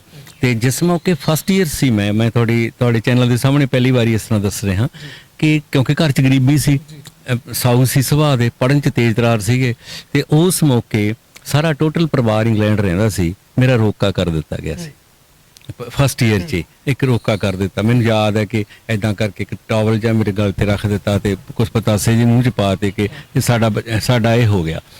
1.5 ਸਾਲ ਲੰਘਿਆ, ਜਦੋਂ ਮੈਂ ਕੋਰਸ ਕਰਕੇ ਨਿਕਲਿਆ ਉਹ ਮੈਂ ਪਹਿਲਾਂ ਵਾਲਾ ਨਹੀਂ ਸੀਗਾ, ਮੈਂ ਬਦਲਿਆ ਹੋਇਆ ਸੀ। ਤੇ ਮੇਰਾ ਭਰਾ ਜਿੰਦਾ, ਮੈਂ ਸਲਾਮ ਕਰਦਾ ਆਪਦੇ ਭਰਾ ਨੂੰ। ਦੇਖਾਂਗੇ ਕਿੰਨੇ ਕੁ ਪੰਜਾਬ 'ਚ ਇਹੋ ਜਿਹੇ ਭਰਾ ਹੁੰਦੇ ਆ। ਮੇਰਾ ਭਰਾ ਮੇਰੇ ਨਾਲ ਗਿਆ, ਮੈਨੂੰ ਕਿਹਾ ਮੇਰੇ ਨਾਲ ਚੱਲ। ਮੈਂ ਉਸ ਘਰ ਗਿਆ, ਉਹਨਾਂ ਦੇ ਘਰ ਜਾ ਕੇ ਦੱਸਿਆ ਕਿ ਮੈਂ ਆਹ ਡਿਗਰੀ ਕਲੀਅਰ ਕਰ ਲਈ ਆ, ਕੋਰਸ ਕਰ ਲਿਆ ਮੈਂ ਕੰਪਲੀਟ, ਮੈਂ ਪਰ ਸਰਵਿਸ ਨਹੀਂ ਕਰਨੀ, ਨਾ ਮੈਂ ਇੰਗਲੈਂਡ ਜਾਣਾ। ਇਸ ਕਰਕੇ ਜੇ ਕੱਲ ਨੂੰ ਤੁਹਾਨੂੰ ਇਹ ਸ਼ਿਕਾਇਤ ਆਵੇ ਕਿ ਇਹਨੇ ਤਾਂ ਜੀ ਹੋਰ ਕਿਤੇ ਮੁਹੱਬਤ ਹੋਊ, ਹੋਰ ਕਿਤੇ ਗੱਲ ਚੱਲਦੀ ਹੋਊ, ਕੋਈ ਅਮੀਰ ਘਰ ਦੀ ਕੁੜੀ ਮਿਲ ਗਈ ਹੋਊ, ਜੇ ਮੈਂ ਮੈਰਿਜ ਕਰਾਊਂਗਾ ਫਿਰ ਕਦੇ ਕਿਹੋ ਤੁਸੀਂ। ਤੇ ਇਸ ਕਰਕੇ ਨਾ ਤੁਸੀਂ ਦੇਖਿਆ ਸੀ ਇੰਜੀਨੀਅਰ, ਮੈਂ ਤਾਂ ਇੰਜੀਨੀਅਰਿੰਗ ਕਰਨੀ, ਇੰਜੀਨੀਅਰ ਬਣਨਾ ਨਹੀਂ ਹੈ। ਇਹ ਤੁਹਾਡੇ ਨਾਲ ਤੇ ਕੁੜੀ ਦੇ ਨਾਲ ਬੇਵਫਾਈ ਹੋਏਗੀ। ਇਸ ਵਫਾ ਨੂੰ ਮੈਂ ਸਲਾਮ ਕਰਨੀ ਚਾਹੁੰਦਾ ਤੇ ਵੀ ਤੁਸੀਂ ਮੇਰੀ ਗੱਲ ਸੁਣੋ। ਤੇ ਮੈਂ ਤੁਹਾਡੇ ਘਰ ਆ ਕੇ ਕਹਿ ਰਿਹਾ, ਕਿਸੇ ਹੋਰ ਨੂੰ, ਤੀਜੇ ਨੂੰ ਨਹੀਂ। ਸਿੱਧਾ ਮੈਂ ਉਸ ਘਰ ਗਿਆ ਸੀ ਤੇ ਔਰ ਉਹਨਾਂ ਨੇ ਬਹੁਤ ਮੈਨੂੰ ਕਿਹਾ ਕਿ ਇਹ ਤਾਂ ਕਿਸੇ 'ਚ ਵੀ ਨਹੀਂ ਗੁਣ ਹੁੰਦੇ ਇਹ ਜੇ, ਸਾਨੂੰ ਪ੍ਰਵਾਨ ਹੈ, ਤੂੰ ਜੋ ਮਰਜ਼ੀ ਤੁਸੀਂ ਕਰਿਓ, ਫਿਰ ਕਿਹੜੀ ਗੱਲ ਜੇ ਅਸੀਂ ਰੋਕਾਂਗੇ ਫਿਰ ਕਿਹੋ। ਮੈਂ ਕਿਹਾ ਗੱਲ ਹੀ ਠੀਕ ਨਹੀਂ ਹੈ, ਇਹ 'ਚ ਬੜੀ ਬਰੀਕ ਇੱਕ ਚੀਜ਼ ਅੱਜ ਤੁਸੀਂ ਕਹਿ ਰਹੇ ਹੋ, ਕੱਲ ਨੂੰ ਪ੍ਰੋਬਲਮ ਆਉਣੀ ਹੈ। ਇਸ ਤਰ੍ਹਾਂ ਦੇ ਨਾਲ ਨਹੀਂ, ਵੱਖ-ਵੱਖ ਲਹਿਰਾਂ ਦੇ ਨਾਲ ਜਾਣਾ, ਵੱਖ-ਵੱਖ ਲੋਕਾਂ ਨੂੰ ਮਿਲਣਾ, ਬਿਲਕੁਲ ਮੇਰੇ ਤੇ ਇਸ ਤਰ੍ਹਾਂ ਦੇ ਨਾਲ ਫਿਰ ਮਤਲਬ ਉਸ ਤੋਂ ਬਾਅਦ ਮਤਲਬ ਮੇਰੀ ਮਾਂ 4-5 ਸਾਲ ਉਹਦੀ ਨੈਣਾ 'ਚੋਂ ਮੈਂ ਇੱਕ 'ਚੋਂ ਸਤਲੁਜ ਤੇ ਇੱਕ 'ਚੋਂ ਬਿਆਸ ਇਹ ਵਗਦਾ ਹੀ ਦੇਖਿਆ। ਹੁਣ ਲੱਗਿਆ ਕਿ ਪਹਿਲਾਂ ਇਹਨੇ ਕੋਰਸ ਕਰਿਆ, ਉਹ ਸਰਵਿਸ ਨਹੀਂ ਕੀਤੀ, ਹੁਣ ਇੰਗਲੈਂਡ ਚਲੇ ਜਾਣਾ ਸੀ ਤੇ ਮੰਗਣੀ ਹੋ ਜਾਣੀ ਸੀ, ਹੋ ਗਈ ਸੀ ਤੇ ਰੋਕਾ। ਸਰ ਫਿਰ ਵੀ ਕੀ ਮਨ ਵਿੱਚ ਆਇਆ ਕਿ ਕਿਉਂ ਉਸ ਚੀਜ਼ ਨੂੰ ਠੁਕਰਾਇਆ? ਹਾਂ, ਮੈਂ ਇਸੇ ਕਰਕੇ ਹੀ ਕਰਿਆ ਕਿ ਇੱਕ ਤੁਸੀਂ ਇੱਕ ਪੰਧ ਲੈਣਾ। ਜੇ ਤੁਹਾਡੇ ਖਿਆਲਾਂ ਦੇ ਦੋਸਤ ਹੁੰਦੇ ਆ, ਇਹ ਨਹੀਂ ਮੈਂ ਮੈਰਿਜ ਇੰਸਟੀਚਿਊਸ਼ਨ ਨੂੰ ਮੈਂ ਬਹੁਤ ਮੁਹੱਬਤ ਕਰਦਾ। ਮੈਰਿਜ ਇੰਸਟੀਚਿਊਸ਼ਨ ਕੋਈ ਗੁਨਾਹ ਨਹੀਂ ਹੈ, ਕੋਈ ਕੁਰੀਤੀ ਨਹੀਂ ਹੈ, ਕੋਈ ਇਹ ਤੁਹਾਡੇ ਜ਼ਿੰਦਗੀ ਦੇ ਸੁਹੱਪਣ 'ਚ, ਜ਼ਿੰਦਗੀ ਦੇ ਸੋਹਣੇ ਸਫ਼ਰ 'ਚ ਕੋਈ ਰੋਕ ਵੀ ਨਹੀਂ ਬਣਦਾ, ਕੋਈ ਰੋਕ ਨਹੀਂ ਬਣਦਾ। ਮੈਂ ਇਹ ਸੀ ਕਿ ਜਦੋਂ ਇਹ ਵਿਚਾਰਾਂ ਦੇ ਲੈਵਲ ਤੇ ਕੋਈ ਗੱਲ ਹੀ ਨਹੀਂ ਸੀ ਜੁੜੀ, ਇਹ ਗੱਲ ਹੀ ਹੋਰ ਤਰ੍ਹਾਂ ਨਾਲ ਜੁੜੀ ਹੋਈ ਹੈ। ਇੱਕ 1.5-2 ਸਾਲ ਪਹਿਲਾਂ ਜੁੜ ਗਈ, ਉਸ ਤੋਂ ਬਾਅਦ ਤੁਹਾਨੂੰ ਮੋਗਾ ਗੋਲੀकांड 72 ਦਾ ਵਾਪਰ ਗਿਆ। 70 'ਚ ਤੁਸੀਂ ਆਪਣੇ ਕਾਲਜ ਦਾਖਲ ਹੋਏ ਸੀ, ਉਦੋਂ ਕਰ ਲਿਆ, ਤੁਹਾਨੂੰ ਵੀ ਚਾਅ ਜਿਹਾ ਚੜਿਆ ਹੋਊਗਾ। ਉਦੋਂ ਤੁਹਾਡੀ ਚੇਤਨਾ ਉੱਥੇ ਨਹੀਂ ਸੀ ਪਹੁੰਚੀ ਹੋਈ। ਜਦੋਂ ਉਸ ਜਗ੍ਹਾ ਤੇ ਪਹੁੰਚੀ, ਮੈਨੂੰ ਇਹ ਲੱਗਿਆ ਕਿ ਮੈਰਿਜ ਕੋਈ ਪ੍ਰਾਪਰਟੀ ਡੀਲਰ ਦਾ ਕੰਮ ਨਹੀਂ ਹੈ। ਮੈਰਿਜ ਦਾ ਮਤਲਬ ਲੈਣਾ ਨਹੀਂ ਹੁੰਦਾ, ਹੈ ਨਾ। ਤੇ ਮੈਰਿਜ ਨਾ ਹੀ ਕੋਈ ਜਿਣਸ ਹੁੰਦੀ ਹੈ ਕਿ ਜਿਹੜੀ ਵੇਚ ਆਂਦੀ ਤੇ ਜਾਂ ਖਰੀਦ ਕੇ ਲੈ ਆਂਦੀ, ਕਮੋਡਿਟੀ ਨਹੀਂ ਹੁੰਦੀ। ਇਹ ਇੱਕ ਸੁਭਾਵਿਕ ਇੱਕ ਰਿਸ਼ਤਾ ਹੁੰਦਾ ਹੈ। ਇਹ ਇੱਕ ਇਸ ਤਰ੍ਹਾਂ ਦੇ ਨਾਲ ਨਹੀਂ ਚਾਹੀਦਾ ਤੇ ਇੱਕ ਰਸਤੇ 'ਚ ਤੁਹਾਡੇ 'ਚ ਕੋਈ ਪ੍ਰੋਬਲਮ ਆ ਸਕਦੀਆਂ ਨੇ। ਸੋ ਇੰਨੀ ਗੱਲ ਨਹੀਂ ਸੀ, ਬਹੁਤਾ ਜ਼ਿਆਦਾ ਨਹੀਂ। ਇਹ ਤੇ ਮੈਂ ਟਾਈਮ ਦੇਣਾ ਚਾਹੁੰਦਾ ਵੀ। ਸਰ ਮੇਰਾ ਇੱਕ ਛੋਟਾ ਜਿਹਾ ਸਵਾਲ ਆ, ਮੈਂ ਇੱਥੇ ਇਹ ਪੁੱਛਣਾ ਚਾਹੁੰਦਾ ਕਿ ਤੁਸੀਂ ਹੁਣ ਵਿਆਹ ਕਰਾਇਆ ਨਹੀਂ ਮੈਂ ਨਹੀਂ ਕੋਈ ਉਸ ਰਿਸ਼ਤੇ ਨੂੰ ਠੁਕਰਾ ਦਿੱਤਾ, ਤੁਸੀਂ ਇੱਕ ਪੰਧ ਲੈ ਲਿਆ ਕਿ ਮੈਂ ਇੱਧਰ ਹੀ ਜਾਣਾ। ਹਾਂ, ਬਿਲਕੁਲ। ਤੇ ਮੈਂ ਨਾਲ ਇਹ ਕਹਿ ਰਿਹਾ ਕਿ ਇਹਦਾ ਮਤਲਬ ਇਹ ਨਹੀਂ ਕਿ ਬਹੁਤ ਵੱਡੀ ਕੋਈ ਕੁਰਬਾਨੀ ਆ ਜਾਂ ਵੀ ਕਿਸੇ ਨੇ ਲੋਕਾਂ ਦੀ ਸੇਵਾ ਕਰਨੀ ਉਹਨੂੰ ਵਿਆਹ ਨਹੀਂ ਕਰਾਉਣਾ ਚਾਹੀਦਾ। ਮੇਰਾ ਇਹ ਕੋਈ ਵਿਚਾਰ ਨਹੀਂ ਹੈ। ਮੇਰਾ ਇਹ ਵਿਚਾਰ ਹੈ ਕਿ ਜਿਨ੍ਹਾਂ ਦੀਆਂ ਵਧੀਆ ਦੋਸਤੀਆਂ ਹੋਣ, ਇੱਕ ਦੂਜੇ ਨੂੰ ਅੰਡਰਸਟੈਂਡ ਕਰਦੇ ਹੋਣ, ਇਹਨਾਂ ਰਾਹਾਂ ਤੇ ਆਉਣ ਅਤੇ ਔਰ ਉਹਨਾਂ ਰਾਹਾਂ ਦੇ ਉੱਤੇ ਉਹ ਜੀਵਨ ਸਾਥੀ ਬਣਨ ਸਗੋਂ। ਪਰ ਸਾਡਾ ਦੌਰ ਤਾਂ ਇਹ ਸੀ ਵੀ ਸਾਨੂੰ ਅੱਜ ਤੋਂ ਕੱਲ੍ਹ ਦਾ ਨਹੀਂ ਸੀ ਪਤਾ ਹੁੰਦਾ। 70ਵੇਂ ਦੇ ਦੌਰ 'ਚ ਝੂਠੇ ਪੁਲਿਸ ਮੁਕਾਬਲੇ ਬਣਾ ਕੇ ਇਨਕਲਾਬੀਆਂ ਨੂੰ, ਦੇਸ਼ ਭਗਤਾਂ ਨੂੰ ਮਾਰ ਦਿੱਤਾ ਜਾਂਦਾ ਸੀ ਤੇ ਅਸੀਂ ਤਾਂ ਗੁੱਟਣਾ ਬੰਨੀ ਤੁਰੇ ਫਿਰਦੇ ਸੀ। ਅਸੀਂ ਜਦੋਂ ਕੰਧਾਂ ਤੇ ਪੋਸਟਰ ਲਾਉਣੇ ਤੇ ਉਹਨਾਂ ਦੌਰਾਂ 'ਚ ਦਿਨ ਰਾਤ ਕੰਮ ਕਰਨਾ, ਸਵੇਰ ਦਾ ਪਤਾ ਹੀ ਨਹੀਂ ਸੀ ਹੁੰਦਾ ਵੀ ਕੱਲ ਨੂੰ ਪੁਲਿਸ ਨੇ ਛੱਡਣਾ ਕਿ ਨਹੀਂ ਛੱਡਣਾ। ਸੋ ਉਸ ਦੌਰ ਦੇ ਵਿੱਚ ਤੁਹਾਨੂੰ ਵਿਆਹ ਕਿੱਥੋਂ ਸੁਝਦੇ ਆ ਵੀ ਤੁਸੀਂ ਇਹ ਕਰੋ ਵੀ, ਹੈ ਨਾ। ਤੋ ਇੱਕ ਰਸਤਾ ਹੀ ਹੁੰਦਾ। ਹੋ ਸਕਦਾ ਉਹੀ ਮੇਰੇ ਜੀਵਨ ਨੂੰ ਮੈਂ ਕਰਦਾ, ਹੌਲੀ ਇੱਕ ਹੋਰ ਤਰ੍ਹਾਂ ਦਾ ਰਸਤਾ ਤੁਰਦਾ, ਜਹਾਜ਼ ਤੇ ਚੜ੍ਹੇ ਤੇ ਪਤਾ ਨਹੀਂ ਕਿਹੜੇ ਜਹਾਜ਼ ਤੇ ਚੜ੍ਹ ਜਾਂਦੇ ਤੇ, ਹੈ ਨਾ। ਇਸ ਤਰ੍ਹਾਂ ਉਸ ਤੋਂ ਬਾਅਦ ਮੈਂ ਕੈਨੇਡਾ 2-3 ਵਾਰੀ ਗਿਆ, ਬੋਲ ਕੇ ਆਇਆ। ਮੈਂ ਇੰਗਲੈਂਡ ਵੀ ਗਿਆ। ਮੈਂ ਸਲਾਮ ਕਰਦਾ ਉਹਨਾਂ ਲੋਕਾਂ ਨੂੰ ਜਿਨ੍ਹਾਂ ਲੋਕਾਂ ਨੇ ਮਤਲਬ ਉਹ ਇੰਗਲੈਂਡ ਵੀ ਦਿਖਾਏ, ਉਹ ਕੈਨੇਡਾ ਵੀ ਦਿਖਾਇਆ, ਸਾਰਾ ਕੁਛ 42-40 ਥਾਵਾਂ ਤੇ ਮੈਂ ਬੋਲ ਕੇ ਆਇਆ। ਇਹ ਨਹੀਂ ਕੋਈ ਪ੍ਰੋਬਲਮ। ਸੋ ਇਹਨਾਂ ਰਸਤਿਆਂ ਤੇ ਹੁੰਦੇ ਹੀ ਫਿਰ ਅਸੀਂ ਜਦੋਂ ਉਹ ਕੰਮ ਕਰਦੇ ਰਹੇ ਤੇ ਮੋਗਾ ਗੋਲੀकांड ਦਾ ਬਹੁਤ ਗਹਿਰਾ ਅਸਰ ਮੇਰੇ ਤੇ ਪਿਆ। 1972 ਦਾ ਵਿਦਿਆਰਥੀ ਸ਼ਹੀਦ ਹੋ ਗਏ। ਸਰ ਇੱਥੇ ਮੈਂ ਇੱਕ ਚੀਜ਼ ਪੁੱਛਣਾ ਚਾਹੂੰਗਾ, ਕਿਉਂ ਸਰ ਲੱਗਾ ਕਿ ਤੁਹਾਨੂੰ ਕਿ ਇੱਕ ਤੁਸੀਂ ਡਿਗਰੀ ਕੀਤੀ ਪਰ ਉਸ ਡਿਗਰੀ ਤੋਂ ਬਾਅਦ ਸਰਵਿਸ ਨਹੀਂ ਕੀਤੀ, ਸਰਵਿਸ ਤੋਂ ਇੱਕ ਗਹਿਰਾ ਅਸਰ ਤੁਹਾਡੀ ਜ਼ਿੰਦਗੀ ਤੇ ਪਿਆ ਕਿ ਮੈਂ ਜਾਣਾ ਇੱਧਰ ਨੂੰ ਆ, ਕਿ ਇੱਕ ਪਰਿਵਾਰ ਵੀ ਸਾਡੇ ਨਾਲ ਜੁੜਿਆ ਹੁੰਦਾ, ਉਹ ਵੀ ਚਾਹੁੰਦਾ ਹੁੰਦਾ ਕਿ ਸਾਡਾ ਬੱਚਾ ਆਹ ਬਣੇ ਜਾਂ ਆਹ ਬਣੇ, ਪਰ ਤੁਸੀਂ ਉਹ ਰਸਤਾ ਕਿਉਂ ਚੁਣਿਆ? ਨਹੀਂ, ਮੈਂ ਪਰਿਵਾਰ ਦੇ ਵਿੱਚ ਬੈਠ ਕੇ ਸਮਝਾਇਆ। ਮੇਰੀ ਮਾਂ ਵੀ ਫਿਰ ਮੇਰੇ ਨਾਲ ਸਮਾਗਮਾਂ ਤੇ ਜਾਂਦੀ ਰਹੀ ਹੈ, ਬਹੁਤ ਵੱਡੀ ਉਮਰ ਤੱਕ ਆਖਰ ਤੱਕ ਜਾਂਦੀ ਰਹੀ ਆ। ਤੇ ਜਦੋਂ ਉਹਨੇ ਪਤਾ ਹੁੰਦਾ ਸੀ ਕਿ ਮੈਂ 16 ਸਾਲ ਅੰਡਰਗਰਾਉਂਡ ਰਿਹਾ, ਤੇ ਮਤਲਬ ਇੱਕ ਬਹੁਤ ਦੌਰ ਸੀ ਔਖਾ ਪੰਜਾਬ ਦੀ ਧਰਤੀ ਦੇ ਉੱਤੇ। ਬੋਲਣ ਵੇਲੇ ਮੇਰੇ ਸਟੇਜ ਤੇ ਪੱਗ ਹੁੰਦੀ ਸੀ, ਮਰੋਂ ਕਈ ਵਾਰੀ ਕਲੀਨ ਸ਼ੇਵ ਹੁੰਦਾ ਸੀ। ਇਹ ਦੌਰ ਰਹੇ ਨੇ। ਉਹਨਾਂ ਦੌਰਾਂ ਦੇ ਵਿੱਚ ਜਿੱਥੇ ਸਮਾਗਮ ਤੇ ਪਤਾ ਲੱਗ ਜਾਣਾ, ਮੇਰੀ ਮਾਂ ਮੈਨੂੰ ਉੱਥੇ ਮਿਲਣ ਆਉਂਦੀ ਰਹੀ ਆ ਤੇ ਬਹੁਤ ਮਾਣ ਮਹਿਸੂਸ ਕਰਦੀ ਰਹੀ ਆ। ਤੇ ਮੈਨੂੰ ਇੱਕ ਦੋ ਵਾਰੀ ਘੁੱਟ ਕੇ ਇਹ ਵੀ ਕਿਹਾ ਵੀ ਹੁਣ ਪਿੱਛੇ ਨਹੀਂ ਮੁੜਨਾ, ਸਾਨੂੰ ਸਮਝ ਆ ਗਈ ਆ ਇਸ ਰਸਤੇ ਦੀ, ਕਦੇ ਪਿੱਛੇ ਮੁੜ ਕੇ ਨਹੀਂ ਦੇਖਣਾ। ਮੇਰੇ ਭਰਾ, ਮੇਥੋਂ ਵੱਡਾ ਭਰਾ ਮੇਰੇ ਨਾਲ ਸਟੇਜ ਦੇ ਉੱਤੇ ਫਿਰ ਗੀਤ ਬੋਲਦਾ ਰਿਹਾ, ਅਜੇ ਵੀ ਜਿੰਦੇ ਨੇ ਉਹ। ਉਹਨਾਂ ਨੂੰ ਵੀ ਸਮਝ, ਮੈਂ ਉਹਨਾਂ ਨੂੰ ਇਹ ਦੱਸਿਆ ਕਿ ਤੁਹਾਨੂੰ ਇਹ ਨਹੀਂ ਤੁਸੀਂ ਕਦੇ ਵੀ ਕਹਿਣਾ ਵੀ ਸਾਡਾ ਪੁੱਤ ਲੋਕਾਂ ਦੇ ਲੇਖੇ ਲੱਗ ਗਿਆ, ਲੋਕਾਂ ਵਾਸਤੇ ਚਲਿਆ ਗਿਆ। ਆਪਾਂ ਵੀ ਲੋਕ ਹੀ ਆ। ਇਹ ਕਹਾਣੀ ਆਪਣੀ ਕਹਾਣੀ ਆ, ਇਹ ਕਹਾਣੀ ਘਰ ਘਰ ਦੀ ਕਹਾਣੀ ਆ। ਆਪਾਂ ਕਿਸੇ ਹੋਰ ਦੀ ਜੰਗ ਨਹੀਂ ਲੜ ਰਹੇ, ਆਪਾਂ ਆਪਣੇ ਘਰ ਦੀ ਜੰਗ, ਆਪਣੇ ਘਰ ਦੀ ਜੰਗ ਲੜ ਰਹੇ ਹਾਂ। ਇਹ ਤਾਂ ਇਹ ਕਹਿਣ ਨਾਲ ਅੱਧ ਰਹਿ ਜਾਂਦਾ ਤੁਹਾਡੇ ਕੰਮ ਦਾ ਜੇ ਤੁਸੀਂ ਕਹਿੰਦੇ ਹੋ ਮੈਂ ਲੋਕਾਂ ਵਾਸਤੇ ਜ਼ਿੰਦਗੀ ਲਾਤੀ। ਕਿਉਂ? ਲੋਕਾਂ ਵਾਸਤੇ ਨਹੀਂ, ਆਪਣੇ ਵਾਸਤੇ ਆ। ਤੁਹਾਡਾ ਫਰਜ਼ ਬਣਦਾ ਤੁਸੀਂ ਵਫਾ ਪਾਲੋ। ਜੇ ਤੁਹਾਨੂੰ ਨਾ ਪਤਾ ਲੱਗਦਾ ਕਿ ਸਮਾਜ 'ਚ ਕੋਈ ਗੜਬੜ ਆ, ਫਿਰ ਵੱਖਰੀ ਗੱਲ ਸੀ। ਜਿਵੇਂ ਹੋਰ ਗੱਡਾ ਖਿੱਚਦਾ ਬਲਦਾ ਹੈ, ਰੇੜੀ ਖਿੱਚਦਾ ਕੋਈ ਬਲਦਾ, ਉਹ ਖਿੱਚ ਕੇ ਲੈ ਜਾਂਦਾ, ਉਹ ਤੁਸੀਂ ਵੀ ਚਲੇ ਜਾਂਦੇ। ਜੇ ਤੁਹਾਨੂੰ ਪਤਾ ਲੱਗ ਗਿਆ, ਫਿਰ ਇਹ ਅਪਰਾਧ ਆ, ਫਿਰ ਇਹ ਕ੍ਰਾਈਮ ਆ, ਫਿਰ ਇਹ ਗੁਨਾਹ ਆ। ਜਿਹੜਾ ਗੁਨਾਹ ਤੁਸੀਂ ਜਾਗਦੀ ਅੱਖ ਨਾਲ ਵੇਖ ਕੇ ਕਰ ਰਹੇ ਹੋ। ਅਗਲਾ ਕਹਿੰਦੇ ਵੀ ਅੱਖੀ ਵੇਖ ਕੇ ਮੱਖੀ ਨਹੀਂ ਲੰਘਦੀ, ਮੱਖੀ ਲੰਘਾਓਗੇ ਤੁਸੀਂ, ਫਿਰ ਤਾਂ ਜਿੰਦਾ ਹੀ ਮਰ ਗਏ ਤੁਸੀਂ। ਸਰ ਇਹੀ ਗੱਲ ਕਹਿਣ ਲੱਗਾ ਸੀਗਾ, ਬਹੁਤਿਆਂ ਨੂੰ ਸਮਝ ਲੱਗ ਜਾਂਦੀ ਆ ਕਿ ਆਹ ਚੀਜ਼ ਗਲਤ ਹੋ ਰਹੀ, ਬਟ ਉਹ ਅੱਖ ਬੰਦ ਕਰ ਲੈਂਦੇ ਨੇ। ਤੁਸੀਂ ਅੱਖ ਨਹੀਂ ਬੰਦ ਕੀਤੀ, ਤੁਸੀਂ ਉਹ ਰਾਹ ਨੂੰ ਤੁਰ ਗਏ। ਸਰ ਇਹ ਤਾਂ ਤੁਹਾਡੀ ਇੱਕ ਜ਼ਿੰਦਗੀ ਦਾ ਪਹਿਲੂ ਸੀਗਾ। ਹੁਣ ਗੱਲ ਕਰੇ ਤੁਹਾਡੇ ਕਾਰਜਾਂ ਦੀ।